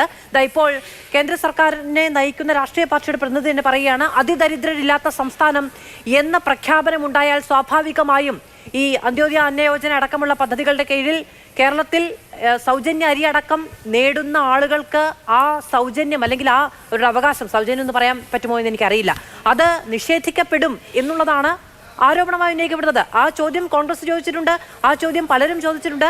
അത് സർക്കാർ ഔദ്യോഗികമായി പ്രഖ്യാപിച്ചാൽ പിന്നെ ഞങ്ങൾ എന്തിനു തരുമെന്നുള്ളത് നേരത്തെ ജോർജ് കുര്യന്റെ ഒക്കെ വിമർശനം നമ്മൾ കേട്ടിട്ടുണ്ടല്ലോ. ആ ചോദ്യം കൂടി നമ്മൾ നേരിടേണ്ടി വരും. അതെ, ഞാൻ നിർബന്ധമായും കോൺഗ്രസ് പ്രതിനിധിയുടെയും BJP പ്രതിനിധിയുടെ ചർച്ചയുടെ വിമർശനങ്ങളുടെ ആദ്യ ഭാഗത്തേക്ക് നമുക്ക് വരാം. കാരണം അത് ഇതിന്റെ ഒരു മാനകത്തെ സംബന്ധിച്ചും കേരളത്തിന്റെ ഇപ്പോഴത്തെ അവസ്ഥയിൽ അതിദാരിദ്ര്യത്തിന്റെ ഏറ്റവും ഭീതിജനകമായ അന്തരീക്ഷമുള്ള ഇന്ത്യയിലെ ഏറ്റവും കെടുതികൾ നടന്ന സംസ്ഥാനം എന്ന നിലയിൽ BJP പ്രതിനിധിയൊക്കെ അവതരിപ്പിക്കാൻ ശ്രമിച്ച കേരളത്തിന്റെ യാഥാർത്ഥ്യങ്ങൾ, അതിന്റെ പരിശോധനകൾ, മാനകങ്ങൾ, കണക്കുകൾ, അതിലേക്ക് വരാം. അതാണല്ലോ ഈ വിമർശനങ്ങളുടെയും ചർച്ചയുടെയും ഒരു ക്രക്സ് എന്ന് പറയുന്നത്. പക്ഷെ അതിന്റെ ഏറ്റവും ഒടുവിൽ അങ്ങയുടെ ചോദ്യത്തിന്റെ ഭാഗമായി അങ്ങ് സൂചിപ്പിച്ചതുപോലെ ഇങ്ങനെ പോയാൽ നമ്മുടെ AAY കാർഡുകൾ, അതായത് അന്ത്യോദയ അന്നയോജന പദ്ധതി പ്രകാരം നമുക്ക് ലഭിക്കുന്ന 4 ലക്ഷത്തിലധികം കുടുംബങ്ങൾക്കുള്ള ഭക്ഷ്യവിതരണം, അത് യൂണിയൻ ഗവൺമെന്റ് ഈ അതിദാരിദ്ര്യത്തെ റദ്ദു ചെയ്തു എന്നുള്ളത് കൊണ്ട് തന്നെ ആ പ്രഖ്യാപനത്തോടുകൂടെ ഇനി നാളെ ആ അരിയും പഞ്ചസാരയും കിട്ടാതെ വരുമ്പോൾ യൂണിയൻ ഗവൺമെന്റിന്റെ നേർക്ക് മെക്കിട്ട് കയറാൻ വരല്. ആ ചോദ്യത്തിനുള്ള മറുപടി അങ്ങ് സത്യസന്ധമായും അങ്ങ് നമ്മുടെ കേന്ദ്രമന്ത്രിയുടെ കൂടെ എന്താ കാവിപ്പണം അങ്ങനെയാണ് പറഞ്ഞത് അല്ലേ? ഇവരൊക്കെ കരുതുന്നത് എന്താണ്? യൂണിയൻ ഗവൺമെന്റിന്റെ കാശെന്ന് വെച്ചാൽ ഇന്ത്യയിലെ RSSന്റെ സർസംഘചാലകന്റെ തറവാട്ടിൽ നിന്ന് അദ്ദേഹത്തിന്റെ മുതുമുത്തശ്ശന്മാർ മുത്തശ്ശിമാർ കണ്ടെത്തി കൊടുത്ത കാശാണോ? അല്ലല്ലോ. ഞാനും ആങ്കറും ഇവിടെയുള്ള എല്ലാവരും നമ്മുടെ വിയർപ്പുപ്പ് കൊണ്ട് അധ്വാനിച്ചുണ്ടാക്കുന്ന പണം, പാല് വാങ്ങാൻ, മുട്ട വാങ്ങാൻ, പച്ചക്കറി വാങ്ങാൻ, മാംസം വാങ്ങാൻ കൊടുക്കുന്ന പണത്തിന്റെ കേരളത്തിൽ നിന്ന് അതിന്റെ ഏറ്റവും വലിയ വിഹിതം നമ്മൾ നികുതിയായി കൊടുക്കുന്നത് ഇന്ത്യയുടെ യൂണിയൻ ഗവൺമെന്റിനാണ്. അതിൽ നിന്ന് കേരളത്തിന് അവകാശമുള്ള പണം തരില്ല എന്ന് പറയാൻ ഏത് BJP-കാരന് എന്ത് അവകാശം? അതല്ല നമ്മൾ ചോദിക്കേണ്ടത്. ഭീഷണിയോ? അങ്ങ് മനസ്സിലാക്കേണ്ടത് എന്താണ്? ചിരിച്ചോണ്ടുള്ള ഒരു ഭീഷണി അല്ലെ? ഇങ്ങനെ എക്സ്ട്രീം പോവർട്ടി ഇറാഡിക്കേഷൻ നടപ്പിലാക്കിയാൽ AY പദ്ധതി പ്രകാരമുള്ള റേഷൻ കിട്ടാതെ വന്ന ഞങ്ങളെ ചീത്ത വിളിക്കില്ല. BJP പ്രതിനിധി മനസ്സിലാക്കേണ്ടത് ചിരിച്ചുകൊണ്ടുള്ള ഭീഷണിയല്ല, RSSന്റെ നല്ല ദംഷ്ടം നിറഞ്ഞു നിൽക്കുന്ന ഭീഷണി കണ്ടിട്ട് ഒരു കുലുക്കവും ഉണ്ടായിട്ടില്ല കമ്മ്യൂണിസ്റ്റുകാർക്കെന്ന് മാത്രമല്ല മതനിരപേക്ഷവാദികളായിട്ടുള്ള മലയാളികൾക്ക്. അതുകൊണ്ട് ദംഷ്ട നിറഞ്ഞ ഭീഷണിയുടെ മുമ്പിൽ വഴങ്ങിയിട്ടില്ലാത്ത മലയാളിയോട് ചിരിച്ചുകൊണ്ടുള്ള ഭീഷണി പറഞ്ഞാൽ അതൊന്നും ഇങ്ങനെ പറഞ്ഞങ്ങ് അവസാനിക്കത്തേ ഉള്ളൂ, മറുപടി അറിയിക്കുന്നതല്ല. പിന്നെ ഈ ചോദ്യത്തിന്റെ ക്രക്സിലേക്ക് നമുക്ക് വരാം. ഈ പദ്ധതി എങ്ങനെ പ്രഖ്യാപിക്കപ്പെട്ടു? എന്തായിരുന്നു ഇതിന്റെ മാനദണ്ഡം? മുമ്പ് ഇവിടെ കോൺഗ്രസ് BJP പ്രതിനിധികൾ ചർച്ച ചെയ്തതുപോലെ ഈ AAY കാർഡുകൾ അതിന്റെ ഗുണഭോക്താക്കളുടെ എണ്ണം ഈ 4 ലക്ഷത്തിന് മേലെയില്ലേ? ലൈഫ് മിഷനിൽ 5 ലക്ഷത്തോളം വരുന്ന ആളുകൾ ബെനിഫിഷ്യറിയായി ആഡ് ചെയ്യപ്പെട്ടിട്ട് അതിൽ ഏതാണ്ട് 4,80,000 മുകളിൽ മാത്രമല്ല വീട് നിർമ്മിച്ചു കൊടുത്തത്. എന്തായാലും ഒരു കാര്യം സന്തോഷമാണല്ലോ, കഴിഞ്ഞ ഈ ഗവൺമെന്റുകളുടെ കാലയളവിൽ 4.25 ലക്ഷത്തിലധികം വരുന്ന ഭവനരഹിതരായ മലയാളികൾ അടച്ചുറപ്പുള്ള വീടുകളിലേക്ക് മാറി എന്ന യാഥാർത്ഥ്യത്തെ കോൺഗ്രസ് പ്രതിനിധി വൈകിയെങ്കിലും ഉൾക്കൊണ്ടതിൽ എനിക്ക് സന്തോഷമുണ്ട്. കാരണം എന്താണ്, 2021 അങ്ങേയേക്കാൾ വലിയ നേതാവായിട്ടുള്ള അന്നത്തെ UDFന്റെ കൺവീനർ തെരഞ്ഞെടുപ്പിൽ മത്സരിച്ചത് ഞങ്ങൾ അധികാരത്തിൽ വന്നാൽ ലൈഫ് മിഷൻ പിരിച്ചുവിടും, ആർദ്രം ഇല്ലാതാക്കും, K-ഫോൺ തട്ടിമറിക്കും, ഇതൊക്കെ പറഞ്ഞിട്ടാണ്. അതിരിക്കട്ടെ, ഞാൻ അതിന്റെ വിശദാംശത്തിലേക്ക് പോകുന്നില്ല. അപ്പോ ഇനി പ്രശ്നം എന്താണ്? ഭവനരഹിതർക്ക് ഭവനം നിർമ്മിച്ചു കൊടുക്കാൻ മാത്രമുള്ള പദ്ധതിയായിരുന്നോ എക്സ്ട്രീം പോവർട്ടി ഇറാഡിക്കേഷൻ? അല്ലെങ്കിൽ ഈ പറയുന്നത് പോലെ ഒരു വാദത്തിന് മുഖവിലക്കെടുത്താൽ ഏതെങ്കിലും ഒരു വീടിന്റെ ഭാഗത്ത് ഒരു പ്ലാസ്റ്റിക് കൂര അല്ലെങ്കിൽ അത് കെട്ടിയിട്ടുണ്ടെങ്കിൽ അവരുടെ പ്രശ്നം മാത്രം പരിഹരിക്കുന്നതായിരുന്നോ അതിദാരിദ്ര്യ നിർമ്മാർജ്ജനമെന്ന ഇന്ത്യയിലെ ചരിത്രപ്രധാനമായ ഈ പദ്ധതിയുടെ പ്രത്യേകത? ഒരിക്കലുമല്ല. നമ്മുടെ മുമ്പിൽ ഇതിന്റെ സ്റ്റാൻഡേർഡ് ഓഫ് പ്രൊസീഡിംഗ്സ് SOP പ്രസിദ്ധീകരിക്കപ്പെട്ടിട്ടുണ്ട്. 2021 ഈ ഗവൺമെന്റ് അധികാരത്തിൽ വന്ന സമയത്ത് ആദ്യ ക്യാബിനറ്റിന്റെ തീരുമാനമായിരുന്നു 5 വർഷക്കാലത്തിനുള്ളിൽ നടക്കപ്പെടുന്ന കേരളപ്പിറവി ദിനത്തിന് മുന്നോടിയായി കേരളത്തെ അതിദാരിദ്ര്യം തുടച്ചു നീക്കുന്ന സംസ്ഥാനമായി മാറ്റും. ഇത് ദാരിദ്ര്യമല്ല, ഊന്നിപ്പറയുന്നു, അതിദാരിദ്ര്യം തുടച്ചു നീക്കുന്ന ഇന്ത്യൻ സംസ്ഥാനമായി കേരളത്തെ മാറ്റും. അപ്പോഴെന്ത് ചെയ്തു? അതിന്റെ മാനകങ്ങൾ പ്രസിദ്ധീകരിച്ചു. 2022 ജൂലൈ മാസം 16 അതിന്റെ മാർഗരേഖ പ്രസിദ്ധീകരിച്ചു. മാർഗരേഖ പ്രസിദ്ധീകരിച്ചത് അതിനുശേഷം കിലയുടെ നേതൃത്വത്തിലാണ് ഇതിന്റെ വിശാലവും വിപുലവുമായ ഫാക്കൽറ്റി ട്രെയിനിങ് നമ്മുടെ നാട്ടിൽ നടത്തപ്പെട്ടത്. 100 പേരിലധികം വരുന്ന സ്റ്റേറ്റ് മിഷന്റെയും 605-ലധികം വരുന്ന ജില്ലാ RP-യും ഏതാണ്ട് 2 ലക്ഷത്തോളം വരുന്ന വാർഡ് കേന്ദ്രീകരിച്ചുള്ള വിപുലമായ സമിതി. ഈ സമിതിയിൽ ആരൊക്കെ ഭാരവാഹികളായിട്ടുണ്ട്, ആരൊക്കെ ഭാഗമായിട്ടുണ്ട്? ആങ്കറുടെ ചോദ്യത്തിന്റെ ഒരു ഭാഗത്തെ കൂട്ട് ചെയ്താൽ ഇതൊരു കമ്മ്യൂണിസ്റ്റ് പദ്ധതി മാത്രമായിരുന്നില്ല. അങ്ങനെയാണെങ്കിൽ ഇത് കേരളത്തിൽ നടപ്പിലാക്കാൻ കഴിയുമായിരുന്നോ? അങ്ങ് ഇന്ന് ശ്രദ്ധിച്ചിട്ടുണ്ടാകും, മുഖ്യമന്ത്രിയുടെ ആമുഖ പ്രഭാഷണത്തിന്റെ പ്രസക്തമായ ഒരു ഘട്ടത്തിൽ പറയുന്നു, ഇന്നലെ ഈ ചരിത്രത്തിന്റെ ഭാഗമായി ദിനാഘോഷം സംഘടിപ്പിക്കാൻ മുന്നിൽ നിന്നതിൽ ഒരു തദ്ദേശ സ്വയംഭരണ സ്ഥാപനം എന്ന് പറയുന്നത് ആദരണീയനായ കോൺഗ്രസ് പ്രതിനിധിയുടെ സ്വന്തം ജില്ലയിലെ എറണാകുളം ജില്ലാ പഞ്ചായത്താണ്. അത് നയിക്കപ്പെടുന്നത് അന്തസ്സുള്ള കോൺഗ്രസ്സുകാരാലാണ്, കേരളത്തിലെ UDFന്റെ നേതൃത്വത്തിലാണ്. അതുമുതൽ എറണാകുളം ജില്ലാ പഞ്ചായത്ത് മുതൽ ചേരാനല്ലൂർ ഗ്രാമപഞ്ചായത്ത് വരെ സമയം കിട്ടുമ്പോൾ എറണാകുളംകാരനായ കോൺഗ്രസ് നേതാവ് പോയി ചോദിക്കണം, നിങ്ങൾ കോൺഗ്രസ്സുകാർ ഭരിക്കുന്ന ഈ ഗ്രാമപഞ്ചായത്തും ജില്ലാ പഞ്ചായത്തും ഒക്കെ എന്ത് മാങ്ങാത്തൊലിയാണ് അല്ലെങ്കിൽ എന്ത് പ്രക്രിയയാണ് ഈ പരിപാടിയുടെ ഭാഗമായിട്ട് നിങ്ങളൊക്കെ ചെയ്തത്? ഇതൊക്കെ തട്ടിപ്പല്ലേ? നിങ്ങൾക്ക് നാണമില്ലേ? ചേരാനല്ലൂരെ കോൺഗ്രസ്സുകാരെ, എറണാകുളം ജില്ലാ പഞ്ചായത്ത് അംഗങ്ങളായ കോൺഗ്രസ്സുകാരെ ഇങ്ങനെ അതിദാരിദ്ര്യം നീക്കി തുടച്ചു നീക്കി എന്നൊക്കെ പറയാൻ? എറണാകുളത്ത് ഇപ്പോഴും പട്ടിണിയില്ലേ? എറണാകുളത്ത് ഇപ്പോഴും ദാരിദ്ര്യമില്ലേ? ഇങ്ങനെ പറഞ്ഞ് ഒരു നിമിഷം നമ്മൾ ചോദിച്ചത് ഈ ദാരിദ്ര്യത്തെയും അതിദാരിദ്ര്യത്തെയും ഇന്നലെ നമ്മുടെ സൂപ്പർ പ്രൈം ടൈമിൽ പങ്കെടുത്ത മന്ത്രി MP രാജേഷ് പറഞ്ഞത് ദാരിദ്ര്യ നിർമ്മാർജ്ജനമല്ല അതിദാരിദ്ര്യ നിർമ്മാർജ്ജനമാണ് നടപ്പിലാക്കിയത് എന്നുള്ളതാണ്. അത് വേർതിരിക്കാൻ സ്വീകരിച്ച മാനദണ്ഡം എന്താണ് എന്നുള്ള ചോദ്യത്തിന് അദ്ദേഹം പറഞ്ഞത് സർക്കാർ രേഖകളിൽ ഒരു സർക്കാർ രേഖകളിലും ഇല്ലാത്ത അവകാശത്തിന് എവിടെ പോകണം എന്നറിയാത്ത മനുഷ്യരെ കൂടി ഉൾക്കൊള്ളുന്നതാണ് എന്നുള്ളതാണ്. നമ്മളിപ്പോൾ ഈ പദ്ധതിയുടെ ഭാഗമായി കൊടുത്തിരിക്കുന്ന റേഷൻ കാർഡുകൾ എന്ന് പറയുന്നത് 2000-ന് പുറത്താണ്. 64,000 എന്ന് പറയുമ്പോൾ മറ്റുള്ളവരൊക്കെ ഈ റേഷൻ കാർഡ് ഉള്ളവരായിരിക്കുമല്ലോ, അതുകൊണ്ടല്ലേ അവർക്ക് പുതുതായ റേഷൻ കാർഡ് കൊടുക്കാതിരിക്കുന്നത്. സ്വാഭാവികമായും ഈ AY പദ്ധതിയിലടക്കം അവർ ഉൾപ്പെട്ടിട്ടുണ്ടാകുമല്ലോ റേഷൻ കാർഡ് ഉണ്ടെങ്കിൽ.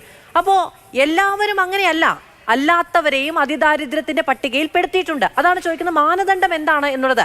രാഷ്ട്രീയം പറയട്ടെ, അതിന് രാഷ്ട്രീയമായ മറുപടി പറയാം. പക്ഷെ സാങ്കേതികമായ കാര്യങ്ങൾ ചോദിക്കുമ്പോൾ, കണക്ക് ചോദിക്കുമ്പോൾ രാഷ്ട്രീയ മറുപടി പോരല്ലോ. തീർച്ചയായിട്ടും അങ്ങയുടെ ചോദ്യം വളരെ പ്രസക്തമാണ്. നമ്മുടെ ചർച്ചയുടെ മുന്നോട്ട് പോക്കിനെ സംബന്ധിക്കുന്ന വളരെ പ്രധാനപ്പെട്ട ഒരു കാര്യവുമാണ്. ഈ കാര്യത്തിൽ ഞാൻ മനസ്സിലാക്കിയിട്ടുള്ള പരിമിതമായ അറിവുകളിൽ നിന്നുള്ള 2-3 കണക്കുകൾ വിശദീകരിക്കാം. അതായത് രേഖകൾ അതിവേഗം എന്ന പദ്ധതി തന്നെ 2022 ഇതിന്റെ SOP പ്രസിദ്ധീകൃതമായതിനു ശേഷം നമ്മുടെ നാട്ടിൽ തദ്ദേശ സ്വയംഭരണ സ്ഥാപനങ്ങളുടെ നേതൃത്വത്തിൽ നടപ്പിലാക്കപ്പെട്ടു. 21,263 കുടുംബങ്ങൾക്കാണ് രേഖകൾ വിതരണം ചെയ്തത്. അതിൽ അങ്ങ് സൂചിപ്പിച്ച റേഷൻ കാർഡുകളുടെ എണ്ണം 2000 ശിഷ്ടമാണ് അങ്ങ് സൂചിപ്പിച്ചത്. അത് അങ്ങനെ തന്നെയാണോ എന്നുള്ളത് നമുക്ക് ക്ലാരിറ്റി വരുത്തേണ്ടിയിരിക്കുന്നു, ഇരിക്കട്ടെ. പക്ഷെ 21,263 രേഖകൾ ഈ അതിദാരിദ്ര്യ നിർമ്മാർജ്ജന പദ്ധതിയുടെ ഭാഗമായിട്ട് നമ്മുടെ നാട്ടിൽ വിതരണം ചെയ്യാൻ കഴിഞ്ഞു. നമ്മുടെ നാട്ടിൽ ഇതിനെ സംബന്ധിച്ചുള്ള ചോദ്യം പ്രസക്തമായി ചോദിച്ചത് എന്താണ്? ഈ 4 ലക്ഷത്തിലധികം വരുന്ന AAY കാർഡുകൾ ഉടമകൾ ഉള്ളപ്പോ നിങ്ങൾ എന്തിനു വേണ്ടിയിട്ടാണ് എക്സ്ട്രീം പോവർട്ടി ഇറാഡിക്കേഷൻ എന്തടിസ്ഥാനത്തിൽ നടപ്പിലാക്കി വിജയിച്ചു എന്നാണ് പറയുന്നത്? എന്താണ് ഇതിനകത്തെ പ്രത്യേകത? നമ്മുടെ നാട്ടിൽ ഭക്ഷണ സാമഗ്രികൾ വിതരണം ചെയ്താൽ അത് പാചകം ചെയ്ത് കഴിക്കാൻ പോലും പ്രയാസം നേരിടുന്ന 2210 കുടുംബങ്ങൾ ഇതിന്റെ ഭാഗമാണ്. ആങ്കർ ശ്രദ്ധിച്ചിട്ടുണ്ടോ? 2210 കുടുംബങ്ങൾക്ക് 2022 മുതൽ ഈ സമയം വരെ എന്താണ് പാചകം ചെയ്ത ഭക്ഷണം എത്തിച്ചു കൊടുക്കുകയാണ്. 20,648 കുടുംബങ്ങൾക്ക് ഭക്ഷ്യ സുരക്ഷ ഉറപ്പാക്കുന്നു. 8,438 കുടുംബങ്ങൾക്ക് പ്രത്യേക ഭക്ഷ്യക്കിറ്റ് നൽകുന്നു. ഇതെല്ലാം ചെയ്യുന്നുണ്ട്. അഭിമാനാർഹമായ കാര്യം തന്നെയാണ്. സർക്കാർ ഒന്നും ചെയ്തില്ല എന്നുള്ള ഒരു വാദവും ആരും ഉന്നയിക്കാൻ പാടില്ല തന്നെ. ഈ നേരത്തെ ഇപ്പോൾ അബിൻ പറഞ്ഞല്ലോ, 64,006 കുടുംബങ്ങളെ നിങ്ങൾ ദാരിദ്ര്യത്തിൽ നിന്ന്, നിങ്ങളല്ല സർക്കാർ ദാരിദ്ര്യത്തിൽ നിന്ന് പുറത്തു കൊണ്ടുവന്നു എന്ന് പറയൂ, ഞങ്ങൾ കൂടെ നിൽക്കും. ഇവിടെ പോവർട്ടി ഇല്ല എന്ന് പറയുന്നതിന് ആണ്, എക്സ്ട്രീം പോവർട്ടി ഇല്ല എന്ന് പറയുന്നതിനെയാണ് സാങ്കേതികമായി കണക്കുകളുടെ അടിസ്ഥാനത്തിൽ ചോദിക്കുന്നത് എന്നാണ് ചോദിച്ചത്. അപ്പം ഞാൻ അങ്ങോട്ട് ചോദിച്ചപ്പോൾ അങ്ങ് പറഞ്ഞു 21,000 പേർക്ക് രേഖകൾ കൊടുത്തിട്ടുണ്ടെന്ന്. അപ്പോഴും ബാക്കിയാണ് ഈ 64,000-ൽ 21,000 പേർക്കും റേഷൻ കാർഡ് കൊടുത്തിട്ടുണ്ടെങ്കിൽ പോലും ഏതാണ്ട് 10,000-40,000 പേർക്ക് അപ്പോഴും റേഷൻ കാർഡ് ഉണ്ട് എന്ന് സർക്കാർ തന്നെ സമ്മതിക്കുകയാണ്. അപ്പോൾ അവർ ഈ അരിയടക്കം കൊടുക്കുന്ന പദ്ധതികളുടെ ഭാഗമായി നിൽക്കുകയാണ്. സ്വാഭാവികമായും ഇതെല്ലാം സർക്കാരിന് കൃത്യമായി വ്യക്തമാക്കാൻ കഴിയും. എങ്ങനെ? കില സമർപ്പിച്ച ആ റിപ്പോർട്ടും ഇന്നതാണ് മാനദണ്ഡങ്ങൾ. നമ്മൾ ഏറ്റവും അടിയിൽ നിൽക്കുന്ന മനുഷ്യരെ കരകയറ്റി തുടർ പ്രക്രിയയാണെന്ന് മന്ത്രി പറഞ്ഞു. അടുത്തത് നമ്മൾ മറ്റുള്ളവരെ ലക്ഷ്യം വെക്കും. ഇത് 2021 ബേസ് ഇയർ എന്ന് പറയുന്നത്. അടുത്ത വർഷങ്ങളിൽ നമ്മൾ സ്വാംശീകരിച്ച കണക്കുകളടക്കം നമ്മൾ ഇതൊരു തുടർ പ്രക്രിയയെ കൊണ്ടുപോകും എന്നുള്ളതല്ല. ഇവിടെ ഇനി എക്സ്ട്രീം പോവർട്ടി ഇല്ല എന്ന പ്രഖ്യാപനം എന്താണ് എന്നാണ് സാങ്കേതികമായ ചോദ്യം. 2021 സെപ്റ്റംബർ മാസം 30 ഒക്ടോബർ മാസം 30 ആണ്. ഒക്ടോബർ മാസം 30-ാം തീയതിയാണ് ഈ 64,006 കുടുംബങ്ങളുടെ പട്ടിക സർക്കാർ പുറത്തിറക്കുന്നത്. നിങ്ങൾ ചോദിച്ചോ ഇത്രയും പേരേ ഉള്ളൂന്ന്? മുഴുവൻ ചോദിക്കട്ടെ. അപ്പോൾ ഇത്രയും കാലത്തിനിടയ്ക്ക് ഇതുമായി ബന്ധപ്പെട്ട സ്വീകരിച്ച നടപടികളിലോ മാനദണ്ഡങ്ങളിലോ കണക്കുകളിലോ രീതികളിലോ എവിടെയെങ്കിലും ഒരു പ്രശ്നമുണ്ടെന്നോ അത് പോരെന്നോ ഇങ്ങനെ ചെയ്യണമെന്നോ എന്തെങ്കിലും തരത്തിൽ ഇത് ഒളിച്ചു വെച്ചപ്പെട്ട രേഖയല്ല എന്ന് സർക്കാർ തന്നെ പറയുന്നു. ഒന്നും ചോദിക്കാത്ത പിന്നെ എന്തുകൊണ്ട് ഇപ്പോൾ? അല്ല, ഇതിലെ പ്രധാനപ്പെട്ട കാര്യം ഈ നിയമസഭാ ചോദ്യങ്ങളൊക്കെ UDFന്റെ MLA മാർ തന്നെ ചോദിച്ചതാണ്. എപ്പോഴാണ് അതിദാരിദ്ര്യർക്ക് കൊടുക്കുന്ന AAY പദ്ധതി? ഇപ്പോൾ ഈ AAY പദ്ധതി ഉള്ള മഞ്ഞക്കാടുള്ള എത്ര ആളുകളുണ്ട്, ബെനിഫിഷ്യറീസ് ഉണ്ട് എന്ന് ചോദിക്കുന്നത് UDFന്റെ MLA തന്നെയാണ്. ലൈഫ് മിഷനിൽ എത്ര വീടുകൾ കൊടുത്തു എന്ന്, ഇനി എത്ര പേർക്ക് കൊടുക്കാനുണ്ട് എന്ന് ചോദിക്കുന്നതും UDFന്റെ MLA മാർ തന്നെയാണ്. ഇതിൻ്റെ പ്രധാനപ്പെട്ട പ്രശ്നം ഈ അതിദാരിദ്ര്യർ ഇല്ലാത്ത അല്ലെങ്കിൽ അതിദാരിദ്ര്യർ എന്ന ഗണത്തിൽപ്പെടുത്തുന്നത് ഇവർ പറയുന്ന SOP പ്രകാരം തന്നെ ഏത് മാനദണ്ഡ പ്രകാരമാണ്? ഒന്ന് ഹൗസിംഗ് സ്കീമുകളാണ്. നിങ്ങൾ പറയുന്നു ഇപ്പം മമ്മിക്കുട്ടി ആ ചോദ്യം ചോദിച്ചു, അതിന് ഉത്തരം കിട്ടി. അതായത് അതിദാരിദ്ര്യർക്ക് വേണ്ടിയുള്ള റേഷൻ കാർഡ് ഉടമകൾ എത്ര പേരാണ് എന്ന ചോദ്യമാണ് ചോദിച്ചത്. സർക്കാർ 2021 ഒക്ടോബർ മാസത്തിൽ പുറത്തുവിട്ട അതിദരിദ്രരുടെ കണക്കിൽ 60,000 പേരേ ഉള്ളൂ. അത്ര പേരല്ലല്ലോ എന്ന് നിങ്ങൾ ചോദിച്ചിട്ടില്ല. ഈ നിയമസഭാ രേഖ നിങ്ങളുടെ കൈവശം കിട്ടുമ്പോൾ പോലും നിങ്ങൾ ഇങ്ങനെ ഒരു പദ്ധതി സംസ്ഥാനത്ത് നടക്കുന്നുണ്ട്, അതിൽ ഇത്ര പേരല്ലേ ഉള്ളൂ, എന്തുകൊണ്ട് മറ്റുള്ളവരെ ഒഴിവാക്കി എന്ന് ചോദിച്ചിട്ടില്ല. ഒന്ന് ഇതിലെ പ്രധാനപ്പെട്ട പ്രശ്നം, സർക്കാർ ഈ അതിദാരിദ്ര്യരില്ലാത്ത കേരളം എന്ന് പറയുന്ന പദ്ധതി തട്ടിപ്പാണ് എന്ന് ആദ്യമായിട്ടല്ല പ്രതിപക്ഷ നേതാവ് പറയുന്നത്. ആ സഭയിൽ ഇതിനു മുമ്പ് ചർച്ചയ്ക്ക് വന്നിട്ടുണ്ട്. ഇതിനു മുമ്പും പ്രതിപക്ഷ നേതാവ് പറഞ്ഞിട്ടുണ്ട് ഈ കണക്കുകൾ തട്ടിപ്പാണ് എന്നും ഇതിനകത്തായിട്ട് പോകുന്ന രീതികൾ ശരിയല്ല എന്നും പ്രതിപക്ഷ നേതാവ് ഇതിനു മുമ്പും സഭയിൽ തന്നെ പറഞ്ഞിട്ടുണ്ട് ഈ വിഷയവുമായി ബന്ധപ്പെട്ടുകൊണ്ട്. ഇതിൻ്റെ പ്രശ്നം എന്താണ്? ഇതിൻ്റെ പ്രശ്നം നവംബർ 1-ാം തീയതി പ്രഖ്യാപിക്കുന്നു. ഈ പ്രഖ്യാപിക്കുമ്പോൾ ഞാൻ പറഞ്ഞല്ലോ മാധു, ഇതിനകത്ത് ഞങ്ങൾക്ക് 64,000 കുടുംബങ്ങൾ ദരിദ്രരുടെ പട്ടികയിൽ നിന്ന് മാറി വരുന്നതോ അതിദാരിദ്ര്യരില്ലാത്ത കേരളമായി മാറുന്ന ആ സുന്ദരമായ കേരളം കാണാൻ പറ്റാത്തത് കൊണ്ടോ അല്ല. നമുക്ക് കിട്ടേണ്ട അവകാശങ്ങൾ നമ്മുടെ നാട്ടിലെ ആളുകൾ ഇപ്പോഴും അനുഭവിക്കുന്നുണ്ട് എന്ന വസ്തുത ഇവർ മറച്ചു വയ്ക്കുന്നു എന്നുള്ളതാണ് ഞങ്ങളുടെ പ്രശ്നം. പിന്നെ അങ്ങനെയല്ല. അതായത് ഞാൻ ചോദിച്ചത് എന്തുകൊണ്ട് ഈ പദ്ധതി ഇപ്പൊ 4 വർഷമായി തദ്ദേശ സ്ഥാപനങ്ങളുടെ അടക്കം ഉത്തരവാദിത്വത്തിൽ ഈ പരിപാടി ഇവിടെ നടക്കുകയാണ്. കില ഏതാണ്ട് 4 ലക്ഷം പേരെ ട്രെയിൻ ചെയ്തു ഇതിനു വേണ്ടി. അതായത് 64,000 പേരെ കണ്ടെത്താൻ 4 ലക്ഷം പേർ അഹോരാത്രം പണിയെടുത്തു കേരളത്തിൽ. ഈ പ്രോസസ്സ് ഇവിടെ നടക്കുന്നുണ്ടെന്ന് നിങ്ങൾ അറിഞ്ഞില്ലെങ്കിൽ അത് നിങ്ങൾക്ക് തന്നെ നാണക്കേടാണ്. സ്വാഭാവികമായും ഈ 64,006 പേരല്ല കേരളത്തിൽ അതിദരിദ്രർ എന്ന് നിങ്ങൾ ഇനിയിപ്പോ പ്രതിപക്ഷ നേതാവ് മുമ്പ് പറഞ്ഞിട്ടുണ്ട്. എന്തെങ്കിലും ഞാൻ കണ്ടിട്ടില്ല, ലോകത്തുള്ള എല്ലാം എന്റെ തലയിൽ കൂടെ കയറി ഇറങ്ങി പോകണം ബുദ്ധിയൊന്നും എനിക്കില്ല. അങ്ങനെ എന്തെങ്കിലും ഒരു വാർത്തയുടെ ഒരു കാണിച്ചു മാധു ഒരു കാര്യം മനസ്സിലാക്കണം. അതായത് എപ്പോഴാണ് അതിദരിദ്രരില്ലാത്ത കേരളം എന്നത് ഏതിന്റെ മാനദണ്ഡത്തിന്റെ അടിസ്ഥാനത്തിലാണ്? ഒന്ന് ഞാൻ പറയട്ടെ, ഈ മാനദണ്ഡത്തിന്റെ അടിസ്ഥാനത്തിൽ 64,006 പേരുണ്ട് എന്ന് സർക്കാർ കണ്ടുപിടിച്ചല്ലോ. നിങ്ങൾ ക്വസ്റ്റ്യൻ ചെയ്തു. ഒന്ന് താങ്കളുടെ ചോദ്യം എനിക്ക് മനസ്സിലായി, ഞാൻ ഉത്തരം പറയട്ടെ. ഒന്ന് 64,000 എന്ന് പറയുന്ന അല്ലെങ്കിൽ അതിദരിദ്രരില്ലാത്ത കേരളത്തിന്റെ ഇവരുടെ പ്രവർത്തന രീതി വ്യാജമാണെന്നും തട്ടിപ്പാണ് എന്നതും പ്രതിപക്ഷ നേതാവ് ഇതിനു മുമ്പേ പറഞ്ഞിട്ടുണ്ട്. ഒന്നാമത്തെ കാര്യം. ഇനി 2, അതിന്റെ മാനദണ്ഡം എന്താണ്? ആ മാനദണ്ഡമാണ് ഞാൻ ആദ്യം പറഞ്ഞത്. 1 ആരോഗ്യ സംരക്ഷണമാണ്, 2 ഹൗസിംഗ് ആണ്, 3 ഫുഡാണ്, 4 സോഷ്യൽ സെക്യൂരിറ്റി ആണ്, 5 ഇൻകമാണ്, 6 കൗൺസിലിംഗ് ആണ്. ഇതാണ് SOP പ്രകാരമുള്ള മാനദണ്ഡം.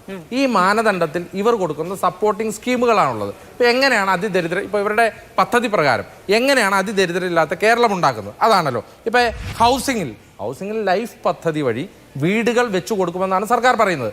ലൈഫ് പദ്ധതി വഴി 1.5 ലക്ഷം വീടുകൾ ഇനിയും വെച്ചു കൊടുക്കാനുണ്ട് എന്ന് ഈ കഴിഞ്ഞ ഞാൻ പൂർത്തീകരിക്കട്ടെ. അതായത് സെപ്റ്റംബർ മാസത്തിൽ തന്നെ സർക്കാർ UDF MLA ചോദ്യത്തിന് മറുപടി പറയുകയാണ്, ലൈഫ് പദ്ധതി വഴി ഇനിയും 1.5 ലക്ഷം ആളുകൾക്ക് വീട് വെച്ചു കൊടുക്കാനുണ്ട്. അപ്പോൾ ഞങ്ങൾ ആദ്യം പറഞ്ഞത് ശരിയാവുകയാണ്. എന്താണ്? ഈ പദ്ധതി തട്ടിപ്പാണ്, ഇങ്ങനെയുള്ള സ്കീം ഇപ്പോൾ ഇവർ പോകുന്ന രീതി തട്ടിപ്പാണെന്നുള്ളത് മനസ്സിലാക്കിയാണ്. ഞങ്ങളുടെ തന്നെ MLA ചോദിക്കുകയാണ്, AAY സ്കീമുകൾ പ്രകാരം എത്ര പേർക്ക് മഞ്ഞക്കാടുണ്ട്? 5,98,000 പേർക്ക് മഞ്ഞക്കാടുണ്ട് എന്ന് പറയുകയാണ്. അങ്ങനെയാണെങ്കിൽ അതിദരിദ്രരില്ലാത്ത കേരളം 5,98,000 നിന്ന് ഒറ്റയടിക്ക് ഇത്രയും മാറുകയില്ലല്ലോ. അതിന് ആനുപാതികമായ മാറ്റം ഉണ്ടാവും. ചോദ്യമാണ് ഞാൻ ചോദിക്കുന്നത്. ഇന്നാണ് സർക്കാർ പ്രഖ്യാപിച്ചത് ഇത് അതിദരിദ്രരില്ലാത്ത കേരളമാണ് ഇനിമേൽ എന്ന്. അങ്ങനെയുള്ള ഇന്ന് പ്രഖ്യാപിച്ച പദ്ധതി തട്ടിപ്പാണ് എന്ന്, അതായത് പ്രഖ്യാപനത്തിന് കുറെ നാളുകൾക്ക് മുമ്പ് പ്രതിപക്ഷ നേതാവ് ആരോപിച്ചു എന്നാണ് അബിൻ പറയുന്നത്. ഞാൻ അതെങ്ങനെയാണ് ഇന്ന് പ്രഖ്യാപിച്ച പദ്ധതി കഴിഞ്ഞ വർഷം തട്ടിപ്പാണ് എന്ന്? നവംബർ 1-ാം തീയതി ഇവർ അതിദരിദ്രരില്ലാത്ത കേരളമാക്കി പ്രഖ്യാപിക്കുമെന്ന് മുന്നേ പ്രഖ്യാപിച്ചാണ്, ഇന്നല്ല പ്രഖ്യാപിക്കുന്നത്. അതാണ് കഴിഞ്ഞ 4 വർഷം. ഞാനും പറഞ്ഞത് കഴിഞ്ഞ 4 വർഷമായി തട്ടിപ്പാണെന്ന് ഞങ്ങൾ പറഞ്ഞു എന്ന് പറഞ്ഞല്ലോ. തട്ടിപ്പാണെന്ന് പറയുമ്പോൾ ഈ 64,000 പേരല്ല ഈ പദ്ധതിയുടെ കീഴിൽ വരേണ്ടത് എന്ന് നിങ്ങൾ ചൂണ്ടിക്കാണിച്ചോ? മാധു, അത് തന്നെയാണ് ഞാൻ പറഞ്ഞത്. ഒന്ന് ലൈഫ് മിഷന്റെ കണക്ക് ചോദിച്ചു എന്തിനു വേണ്ടിയിട്ടാണ്? അത് തന്നെയല്ലേ പറയുന്നത്. കണക്ക് കിട്ടിയപ്പോൾ നിങ്ങൾ പറയണമായിരുന്നു. അതെ, ലൈഫ് മിഷന്റെ കണക്ക് കിട്ടി, അതാ 2 AAY കണക്ക് കിട്ടി, 3 ഇവരുടെ തന്നെ കണക്ക് കിട്ടി. ഞങ്ങൾ അതന്നെ നിയമസഭയിൽ ഈ വിഷയം വന്നപ്പോഴൊക്കെ ഞങ്ങൾ പറഞ്ഞിട്ടുണ്ട്. ഇതുമായി ബന്ധപ്പെട്ട ഒരു നിയമസഭാ രേഖയുണ്ടെങ്കിൽ 2-3 ദിവസമായി ഇത്രയും ചൂട് പിടിച്ച ഞാൻ പറഞ്ഞത് ഈ വിഷയം അതിദരിദ്രരില്ലാത്ത കേരളം എന്ന് പറയുന്ന പദ്ധതി നവംബർ 1-ന് ഇത് പ്രഖ്യാപിക്കാൻ സാധിക്കില്ല എന്നും അതിന്റെ കണക്ക് രീതികളിൽ പ്രശ്നമുണ്ട് എന്ന് ഞങ്ങൾ മുന്നേ പറഞ്ഞതാണ്. അതിനകത്തൊരു സംശയം വേണ്ട. അത് മുന്നേ ഞാൻ പറഞ്ഞല്ലോ, അത് പരിശോധിച്ചിട്ട് പറയാം. അത് മുന്നേ പ്രതിപക്ഷ നേതാവ് പറഞ്ഞതാണ്. ഈ പദ്ധതി മുന്നോട്ട് പോകുന്നത് ശരിയായ രീതിയിലല്ല എന്ന് ഞങ്ങൾ പറയും. പിന്നെ ഞങ്ങൾ ചുമ്മാ ഒരു കാര്യം ശരിയായ രീതിയിലല്ല, തട്ടിപ്പാണെന്ന് പറയാം, വെട്ടിപ്പാണെന്ന് പറയാം. ഇതിനൊക്കെ ആധികാരികമായ രേഖയുണ്ടോന്നാണ് ഒരു കാര്യം ഞാൻ ചോദിച്ചോളൂ. ഈ ലൈഫ് പദ്ധതി 1,50,000 വീടുകൾ ലഭിക്കാനുണ്ട് എന്ന് മാധ്യമം ഉറപ്പാണോ? പറഞ്ഞാല് 2 AAY സ്കീം പ്രകാരം 5,90,000. 2021 ഇവരുടെ പ്രകടന പത്രികയിൽ 4.5 ലക്ഷം. ഞാൻ പൂർത്തീകരിക്കട്ടെ. ഉണ്ടല്ലോ ഇത്രയും കാര്യങ്ങളുണ്ടല്ലോ. ഇത് വെച്ചുകൊണ്ട് കേരളത്തെ അതിദരിദ്രരില്ലാത്ത കേരളമാക്കി പ്രഖ്യാപിക്കാൻ പറ്റുമോ? അത് നിങ്ങൾ പറ്റുമോ? ഞാൻ കേട്ടോണ്ടല്ലേ ഇത്രയും കേട്ടാൽ പറ്റുമോ ഇല്ലയോ? അതിന്റെ ആ ചോദ്യം കേൾക്കുകയും ഒരു നിമിഷം ആ ചോദ്യം ഞാൻ ജയിക്കിന് കൊടുക്കുകയും ചെയ്യും. ഒരു മിനിറ്റ്, താങ്കൾ എന്നോട് ചോദിച്ചത് കൊണ്ട് താങ്കളുടെ യുക്തി വെച്ച് താങ്കൾ പറഞ്ഞാൽ മതി. ഈ ഇത്രയും കണക്ക് നമ്മുടെ എന്റെയും മാധുവിന്റെയും കേരളത്തിന്റെ മുന്നിലുള്ളപ്പോ അതല്ലേ SOP പ്രകാരം നമ്മൾ കണ്ടല്ലോ. ഇത്രയും ആളുകളുള്ളപ്പോ കേരളത്തെ അതിദരിദ്രരില്ലാത്ത കേരളം വ്യക്തമാക്കാൻ പറ്റുമോ, പ്രഖ്യാപിക്കാൻ പറ്റുമോ? ഈ കണക്ക് നിങ്ങൾ ഇത്രയും കാലം നിങ്ങൾ ചോദിച്ചോ എന്ന് ഞാൻ ചോദിച്ചുള്ളൂ. പറ്റില്ല എന്നുള്ളത് താങ്കൾക്ക് വരെ എനിക്ക് പിന്നെ നമ്മളതിനകത്ത് തർക്കിച്ചത് കാര്യമില്ല. അന്ന യോജന പ്രകാരം സർക്കാർ കൊടുക്കുന്ന അരി വാങ്ങി ജീവിക്കുന്ന മനുഷ്യരുള്ളപ്പോൾ അവർക്ക് ആ സൗജന്യ അരി കിട്ടുന്നുണ്ട്. ഭക്ഷണം കഴിക്കാനുള്ള സാധ്യത അവർക്ക് മുന്നിൽ ഉണ്ട്, അല്ലെ? ആണല്ലോ. അപ്പോ അവർക്ക് ആ ഭക്ഷണം എന്നത് സോൾവ് ചെയ്യപ്പെടുന്നുണ്ട്, പരിഹരിക്കപ്പെടുന്നുണ്ട്. കിട്ടാത്ത ആളുകളാണ് ദരിദ്രർ. ഒരു ദിവസം 2 നേരം ഭക്ഷണം കഴിക്കാൻ കഴിയാത്ത, സാധ്യതകളില്ലാത്ത മനുഷ്യരാണ് അതിദരിദ്രർ. അന്ത്യോദയ അന്ന യോജന പ്രകാരം ഭക്ഷണം കിട്ടുന്ന മനുഷ്യർ എങ്ങനെ അതിദരിദ്രാവുന്നത്? ക്വസ്റ്റ്യൻ തന്നെ അവിടെ ഇല്ലാണ്ടായി പോവാണ്. അങ്ങനെയല്ല നിങ്ങൾ പറഞ്ഞത്. ഈ സ്കീം വഴി എങ്ങനെയാണ് ഈ AAY സ്കീം ഇത് ലിങ്ക് ചെയ്യുന്നത്? എങ്ങനെയാണ് ഈ പറയുന്ന ആളുകൾക്ക് സപ്പോർട്ടിംഗ് സ്കീമായി AAY പദ്ധതിയിൽ പെടുത്തുകയാണ്. 2, ലൈഫ് മിഷനിൽ 1.5 ലക്ഷം ആളുകൾക്ക് പറയട്ടെ, 1.5 ലക്ഷം ആളുകൾക്ക് ബെനിഫിറ്റ് കൊടുക്കുകയാണ് സർക്കാർ പറയുകയാണ്. അതായത് ലൈഫ് മിഷൻ പദ്ധതി പ്രകാരം വീടില്ലാത്ത മനുഷ്യർ എങ്ങനെ അതിദരിദ്രരുടെ എന്ന് ചോദിച്ചത് 5,98,000 പെട്ടതാണോ 64,000 പെടാത്തതാണോ? അത് സർക്കാരിനോട് ചോദിക്കണ്ട. ഇത് മുഴുവൻ തട്ടിപ്പാണ്. ഈ കണക്ക് മുഴുവൻ തട്ടിപ്പാണ്. ഇത് കേരളത്തിന് മുഴുവൻ മനസ്സിലായിക്കൊണ്ടിരിക്കുകയാണ്. ഞാൻ പറഞ്ഞിട്ടില്ല. അങ്ങനെയാണെങ്കിൽ പിന്നെ എനിക്ക് ഇവിടെ നിന്ന് ഈ സർക്കാർ ഈ പറയുന്ന മാതൃഭൂമി പത്രത്തിലും മനോരമ പത്രത്തിലും ഒക്കെ ആദ്യം കൊടുത്ത ആ പരസ്യം വായിച്ചിരുന്നാൽ മതി. വ്യത്യസ്ത അഭിപ്രായങ്ങൾക്ക് വേണ്ടിയാണ് ഞാൻ അഡ്വക്കേറ്റ് അബിൻ വർക്കി ചർച്ചയ്ക്ക് വിളിക്കുന്നത്. അതിലൊരു പ്രശ്നമുണ്ട്. ഇതൊന്നും അല്ല ഞാൻ പറഞ്ഞത്. അല്ല, അങ്ങനെ അഭിപ്രായ വ്യത്യാസം ഇല്ലാതെ പറയാനാണെങ്കിൽ പരസ്യം വായിച്ചാൽ മതി എന്നാണ് ഞാൻ പറഞ്ഞത്. വാർത്ത വായിക്കേണ്ടതില്ല എന്ന് ഞാൻ പറഞ്ഞില്ല. പിന്നെ ഒരു കാര്യം പറയുമ്പോൾ ആദ്യത്തെ വാക്ക് കേട്ടിട്ട് കൗണ്ടർ അടിക്കാൻ നിൽക്കരുത്. അപ്പോ ആ വാർത്ത മാത്രമേ ഞാൻ പറഞ്ഞത്. അന്നയോജന പദ്ധതി പ്രകാരം ആളുകൾക്ക് അരി കിട്ടുന്നുണ്ടെങ്കിൽ നമുക്ക് ഏതൊരു സ്കീമിലും അതിദരിദ്രരുണ്ട്, അവർക്ക് ഭക്ഷണം കൊടുക്കണം, സർക്കാരിന് കൊടുത്തേ പറ്റുള്ളൂ. അപ്പൊ ആ കൊടുക്കുന്ന അരി കിട്ടുന്ന മനുഷ്യർ പിന്നീട് അതിദരിദ്രരുടെ ഭക്ഷണമില്ലാത്തവരുടെ പട്ടികയിൽ വരില്ല, കാരണം അവർക്ക് അരി കൊടുക്കുന്നുണ്ട് എന്നുള്ളത് പറഞ്ഞു. 5,98,000 എന്ന് പറയുന്നത് അത് നമുക്ക് ചോദിക്കാം. സർക്കാർ ആ മാനദണ്ഡം നമ്മുടെ അത് ചോദിക്കാം. അല്ല, ഈ ലൈഫ് മിഷനിൽ ഈ 1.5 ലക്ഷം ഉള്ളിലുള്ളവരാണോ പുറത്തുള്ളവരാണോ? കൃത്യമായ വിവരങ്ങൾ അടങ്ങിയ ചോദ്യം ചോദിക്കുമ്പോൾ അത് ചോദിക്കാം. പക്ഷെ അതിന് അല്ലാത്ത ചോദ്യം ചോദിക്കുമ്പോൾ AAY പദ്ധതി പ്രകാരം അരി കിട്ടുന്നവരെ അതിദരിദ്രരാണോ എന്ന് ചോദിച്ചിട്ടുണ്ടെങ്കിൽ അവർക്ക് ഭക്ഷണം കഴിക്കാനുള്ള കിട്ടുന്നുണ്ട്.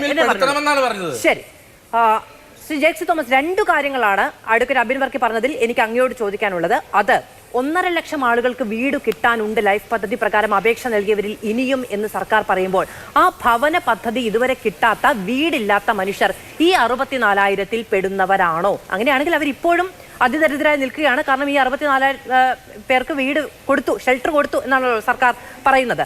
രണ്ടാമത്തെ കാര്യം, ഈ അന്നയോജന പദ്ധതി പ്രകാരം അരി കിട്ടുന്ന ആളുകൾ അവര് ഈ 64,000-ൽ പെടുന്നതാണോ എന്നുള്ള ഒരു ചോദ്യം.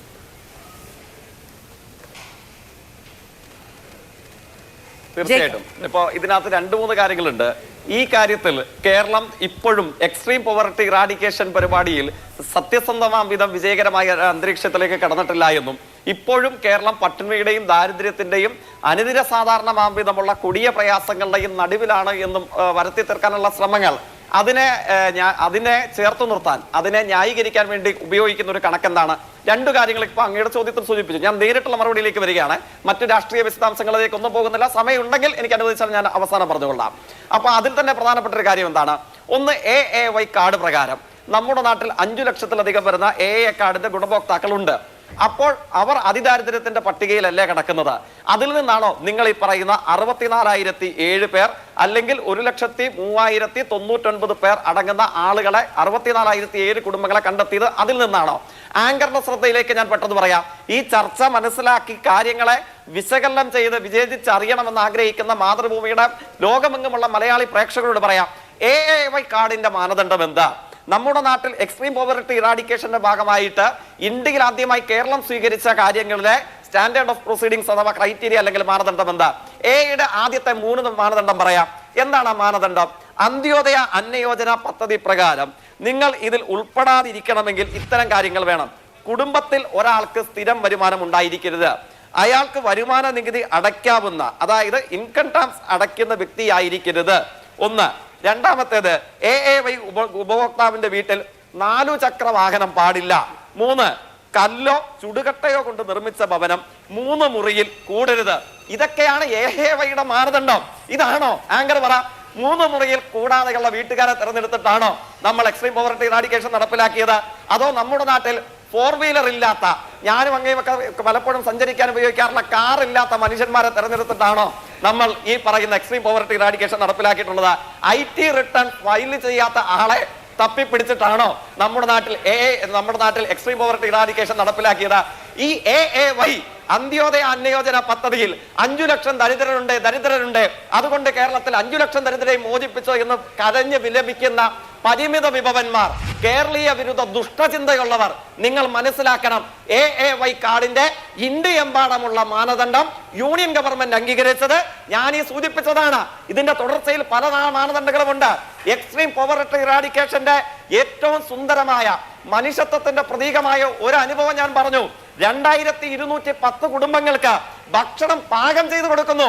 എന്തേ കോൺഗ്രസ് പ്രതിനിധി നിങ്ങളുടെ ചെവിയിൽ അത് കയറുന്നില്ലേ? നിങ്ങൾ എന്തേ ചോദിക്കാഞ്ഞത്?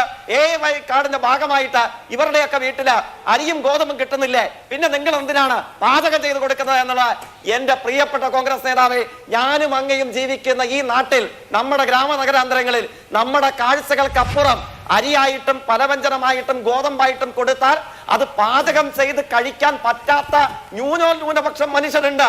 ആ ന്യൂനപക്ഷം മനുഷ്യരെ കണ്ടെത്താനാണ് കേരളത്തിലെ ഗവൺമെന്റ് 4 വർഷം കൊണ്ട് ഈ വിപുലമായ എന്നാൽ സൂക്ഷ്മതയോടുകൂടെയുള്ള ഈ പദ്ധതി ആവിഷ്കരിച്ചത്.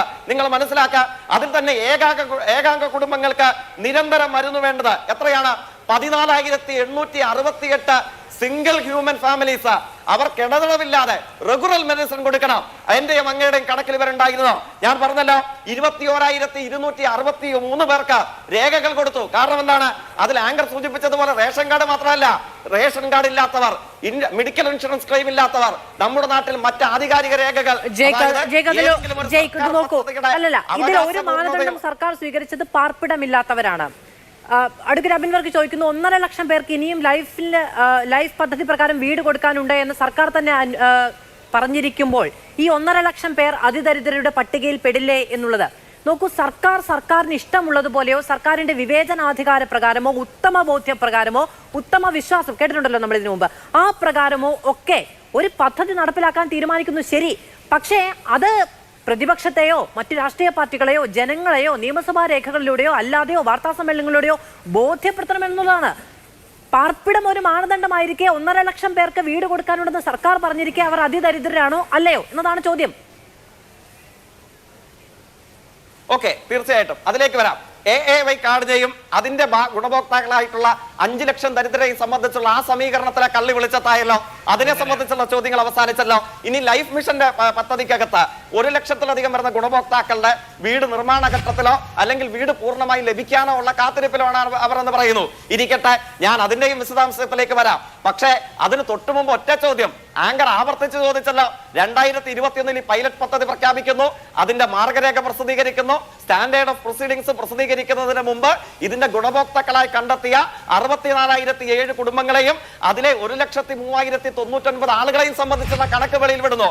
ഒരൊറ്റ ചോദ്യം, എക്സ്ട്രീം പോവർട്ടി ഇറാഡിക്കേഷന്റെ ഭാഗമായിട്ട് whether you had അട്ടേർഡ് A single word, നിയമസഭയിൽ ഏതെങ്കിലും ഒരു ചോദ്യം കാർഡിനെ സംബന്ധിച്ച് ലൈഫ് മിഷന്റെ ഗുണഭോക്താക്കളിൽ എത്ര പേർക്ക് വീട് കിട്ടാനുണ്ട്, കാർഡിന്റെ ഗുണഭോക്താക്കൾ എത്ര പേരുണ്ടെന്നുള്ളതല്ല. സർക്കാർ പ്രഖ്യാപിച്ച നിങ്ങൾ പൊറാട്ട് നാടകമെന്നോ നിങ്ങൾ കള്ളപ്രചാരമെന്നോ പറഞ്ഞിട്ടുള്ള തട്ടിപ്പെന്നോ പറഞ്ഞിട്ടുള്ള ഈ അതിദാരിദ്ര്യ നിർമ്മാർജ്ജന പദ്ധതിയെ സംബന്ധിച്ച് 2021, 22, 23, 24 എക്കണോമിക് റിവ്യൂ റിപ്പോർട്ടിന്റെ ഭാഗമാണ്. നിയമസഭയിൽ ടേബിൾ ചെയ്യുന്ന എക്കണോമിക് റിവ്യൂ റിപ്പോർട്ട് ഒരു വാക്കൊരു ചോദ്യം ഉന്നയിച്ചിട്ടുണ്ടോ? ഇല്ലല്ലോ. ആങ്കർ ആവർത്തിച്ച് ചോദിച്ചിട്ട് മിണ്ടിയിട്ടില്ലല്ലോ. ഞങ്ങൾ റേഷൻ കാർഡിനെ കുറിച്ച് ചോദിച്ചിട്ടുണ്ട്,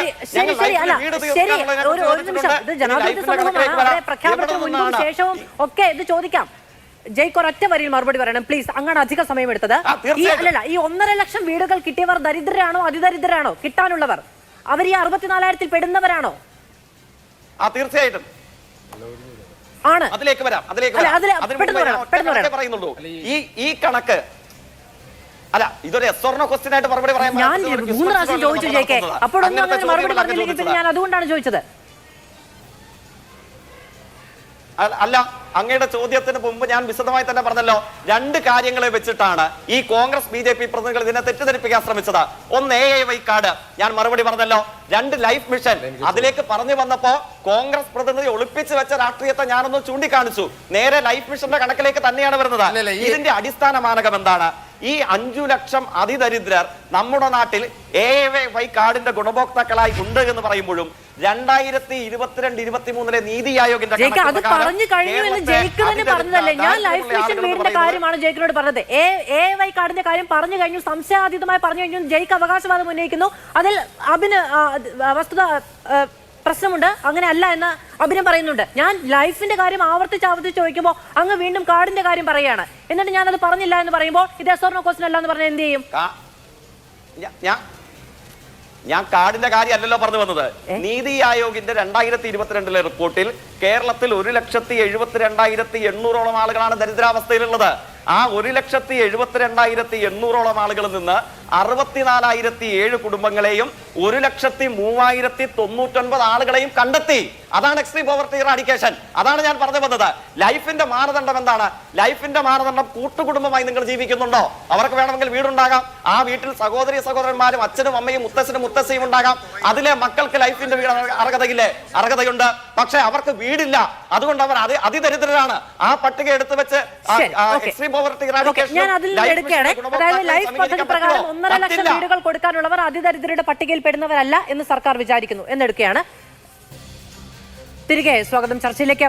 ശ്രീ ഗോപാലകൃഷ്ണൻ, കേന്ദ്ര പദ്ധതികൾ അതിന്റെ ഗുണഫലം സംസ്ഥാനത്തുള്ള ദരിദ്രരായ മനുഷ്യർക്ക് കിട്ടില്ല ഇനിമേൽ എന്നുള്ളത് ചിരിച്ചുകൊണ്ടുള്ള ഒരു വെല്ലുവിളിയായി, ഭീഷണിയായിട്ടാണ് സർക്കാർ കാണുന്നതെങ്കിൽ നോക്കൂ, ഇപ്പോൾ കഴിഞ്ഞ തവണ ബജറ്റ് പ്രഖ്യാപനം ഉണ്ടായ സമയത്ത് കേന്ദ്രമന്ത്രി ജോർജ് കുര്യൻ ചോദിച്ചത് ഇവിടെ ഒന്നുമില്ലെന്ന് പറയൂ, അപ്പോൾ പണം കിട്ടും എന്നുള്ളതാണ്.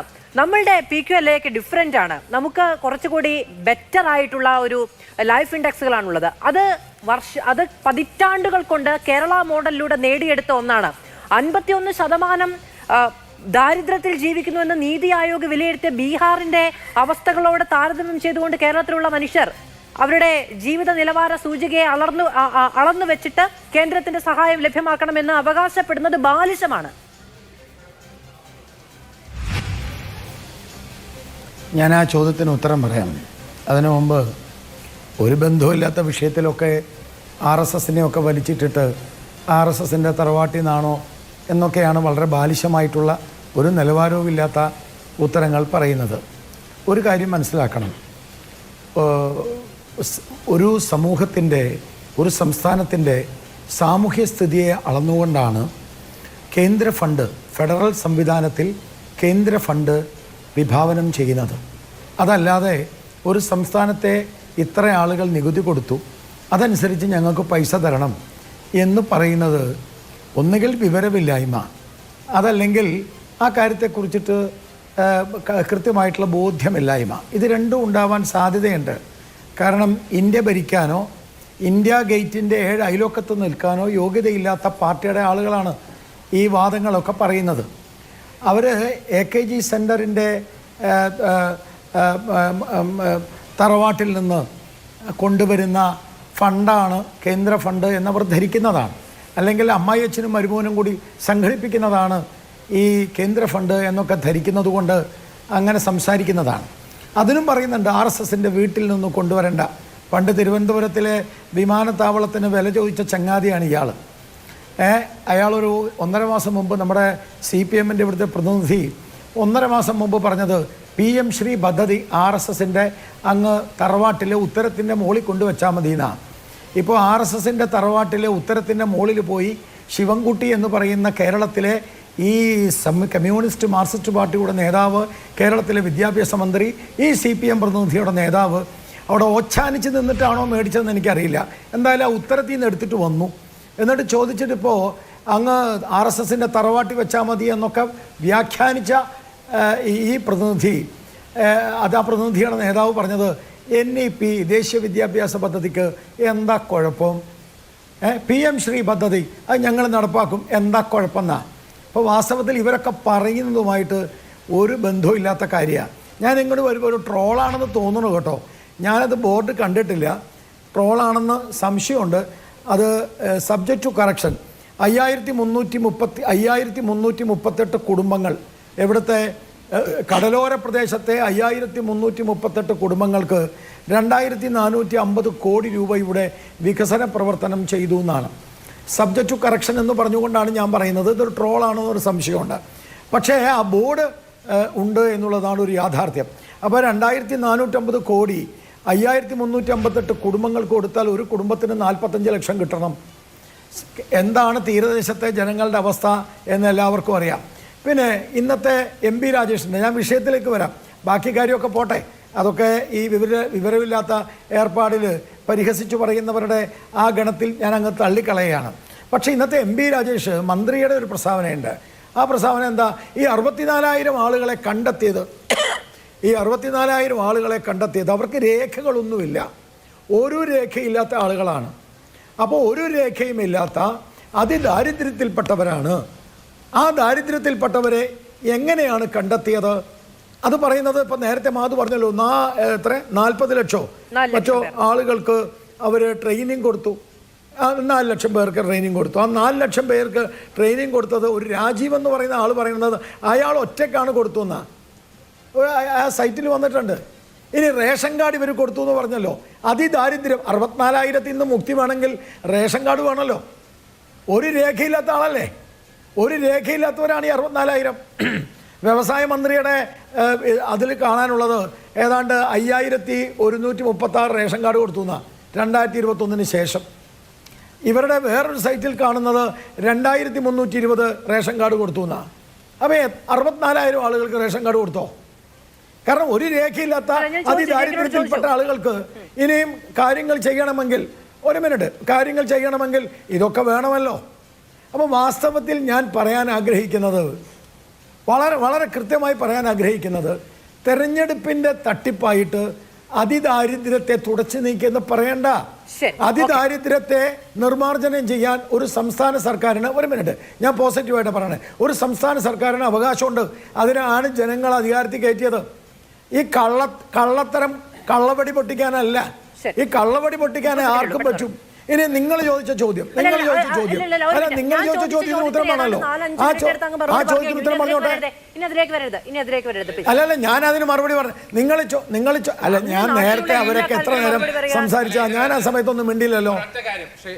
അല്ലല്ല, ഒരു സെക്കൻഡ് പറഞ്ഞോട്ടെ, ഒരു സെക്കൻഡ് പറഞ്ഞു. നേരത്തെ കുറെ അതോട് ചേർന്ന് എനിക്ക് ഇവിടെ CPM നേതാവിനോട് മറുപടി ചോദിക്കാണ്ട്. കാരണം താങ്കൾ ആദ്യം പറഞ്ഞു ഈ AY പദ്ധതി പ്രകാരം അതിദാരിദ്ര്യരുള്ള കേരളമാണെങ്കിൽ ഇനി അരി കിട്ടില്ല എന്ന്. ഞാൻ വീണ്ടും ശ്രീമതി മാധു അടക്കം അവരടക്കം തെറ്റിദ്ധരിച്ചു വെച്ചേക്കാണ്. അതായത് എങ്ങനെയാണ് 5,98,800 എന്നുള്ളൊരു കണക്ക് അതിദാരിദ്ര്യർക്ക് കൊടുക്കുന്ന AY കാർഡ്, ആ AY കാർഡിൽ ഇനി അതിദാരിദ്ര്യർ ഇല്ല എന്നും ഈ 64,000 അതിൽ പെടാത്ത ആളുകളാണ്, ഏതാണ് ശരി? 64,000 5,98,000 പെട്ടതാണോ അല്ലയോ? ഞാൻ പറഞ്ഞിട്ടില്ല കേട്ടോ, താങ്കളാണ് പറഞ്ഞത്. താങ്കൾ CPM-ന്റെ വാദം ബോധ്യം പറയൂ. 5,98,000 അത് തന്നെയാണ് നമുക്കും അറിയില്ലാത്തത്. അതാണ് നമ്മൾ ചോദിച്ചുകൊണ്ടിരിക്കുന്നത്. അതിനകത്ത് താങ്കൾ CPM-നെ സംരക്ഷിക്കണം. 5,98,000 പെട്ടതാണോ 64,000? താങ്കളുടെ ബോധ്യം ആർക്കും ബോധ്യമില്ല. തട്ടിപ്പാണ് കേരളം നടക്കുന്നതെന്ന്. 64,000 എന്ന് പറയുന്നത് 5,98,000 അകത്താണോ പുറത്താണോ എന്ന് പറയുന്നില്ല. 5,98,000 AY താങ്കൾ പറഞ്ഞല്ലോ. AYയുടെ സ്കീമിന്റെ അർത്ഥം എന്താണ്? AY സ്കീം ആർക്കാ കൊടുക്കണേ? അതിദാരിദ്ര്യർക്കാണ് AY അല്ലേ? അപ്പൊ പിന്നെ AY കൊടുക്കുന്നവർ അതിദാരിദ്ര്യർ അല്ലേ? AY സ്കീമിലൂടെ അരി കിട്ടുന്നവർക്ക് ഭക്ഷണം കഴിക്കാൻ കൊടുക്കുന്നവർ അതിദരിദ്രരാണ്. പക്ഷെ ഇവരുടെ അതിദാരിദ്ര്യത്തിന്റെ മാനദണ്ഡം എന്താണ് എന്നുള്ളത് നോക്കൂ. കേന്ദ്ര സർക്കാരിന്റെ മാനദണ്ഡം അല്ല എടുത്തിരിക്കുന്നത് എന്നാണ് പിണറായി വിജയന്റെ മാനദണ്ഡമാണ്. അല്ല, അത് നിങ്ങൾ ചോദിക്കേണ്ടത് മറുപടി പറയേണ്ടതുമാണ്. തന്നെയാണ് ഞാൻ പറഞ്ഞത്. ഇത് കേരളത്തിനും രാജ്യത്തിനും മനസ്സിലാവുന്ന ഒരു മാനദണ്ഡം എന്താണ്? അതിദരിദ്രൻ എന്ന് പറഞ്ഞാൽ AY സ്കീമിൽപ്പെട്ടവരാണ്. 5,98,000 അതുമായി ബന്ധപ്പെട്ട രേഖ സർക്കാർ പിണറായി മോനും മോളും സെക്രട്ടേറിയറ്റ് AKG വ്യക്തിപരമായ കാര്യം പറയല്ല. എന്ത് വ്യക്തിപരം? ഇവർ ഇത് അതിദരിദ്രാണെന്ന് പ്രഖ്യാപിച്ചാൽ അത് കേട്ട് ഇവിടെ പഞ്ചപുച്ച അടക്കി നിൽക്കാൻ കുറെ മാധ്യമ പ്രവർത്തനം ഉണ്ടാവും. ഞങ്ങളൊന്നും കിട്ടില്ല. ഇത് ആവശ്യമില്ലാത്ത ആരോപണമാണ്. മാനദണ്ഡ പ്രകാരമാണ് ഇത് നിശ്ചയിച്ചത്. എത്ര പ്രാവശ്യം ചോദിച്ചു? അത് പറയേണ്ട ഇതിനെ ആരും പറയുന്നില്ലല്ലോ. അപ്പൊ കേരളം ആഗ്രഹിക്കുന്ന ഉത്തരം ആളുകളോട്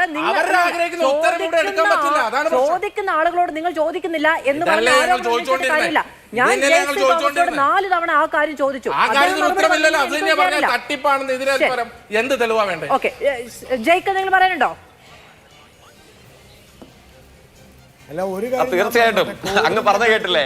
ഇപ്പൊ ആത്യന്തികമായി BJP കോൺഗ്രസ് നേതാക്കന്മാർ അത് PMC കണ്ടപ്പോ മനസ്സിലായി. PMC കണ്ടപ്പോ RSSന്റെ ദ്രംഷ്ട്ര, RSSന്റെ ദ്രംഷ്ട്രയുണ്ട്. വീട്ടിൽ പോയി പഞ്ചമുച്ചടക്കുന്നവരെ രക്ഷിക്കുക. വീട്ടിൽ പോയി പഞ്ചമുച്ചടക്കുന്നില്ലേ? RSSന്റെ എന്ന് ആവർത്തിച്ച ചോദ്യങ്ങൾക്ക് മറുപടി പറയുക എന്ന് പറഞ്ഞു. എപ്പോഴും രാഷ്ട്രീയം കൊണ്ട് മറുപടി പറഞ്ഞ് ഒട്ടയടക്കാനൊന്നും പറ്റില്ല. ശരി, വളരെയധികം നന്ദി പാനലിസ്റ്റുകൾക്കും പ്രേക്ഷകർക്കും. കണക്കുകളാണ് ചോദിച്ചത്, മാനദണ്ഡമാണ് ചോദിച്ചത്. ആ കണക്കുകളും മാനദണ്ഡങ്ങളും സർക്കാർ ജനങ്ങൾക്ക് മുന്നിൽ വെക്കേണ്ടത് തന്നെയാണ്. എല്ലാ കാര്യങ്ങൾക്കും രാഷ്ട്രീയം കൊണ്ട് മറുപടി പറഞ്ഞ് മുന്നോട്ട് പോകാൻ കഴിയില്ല.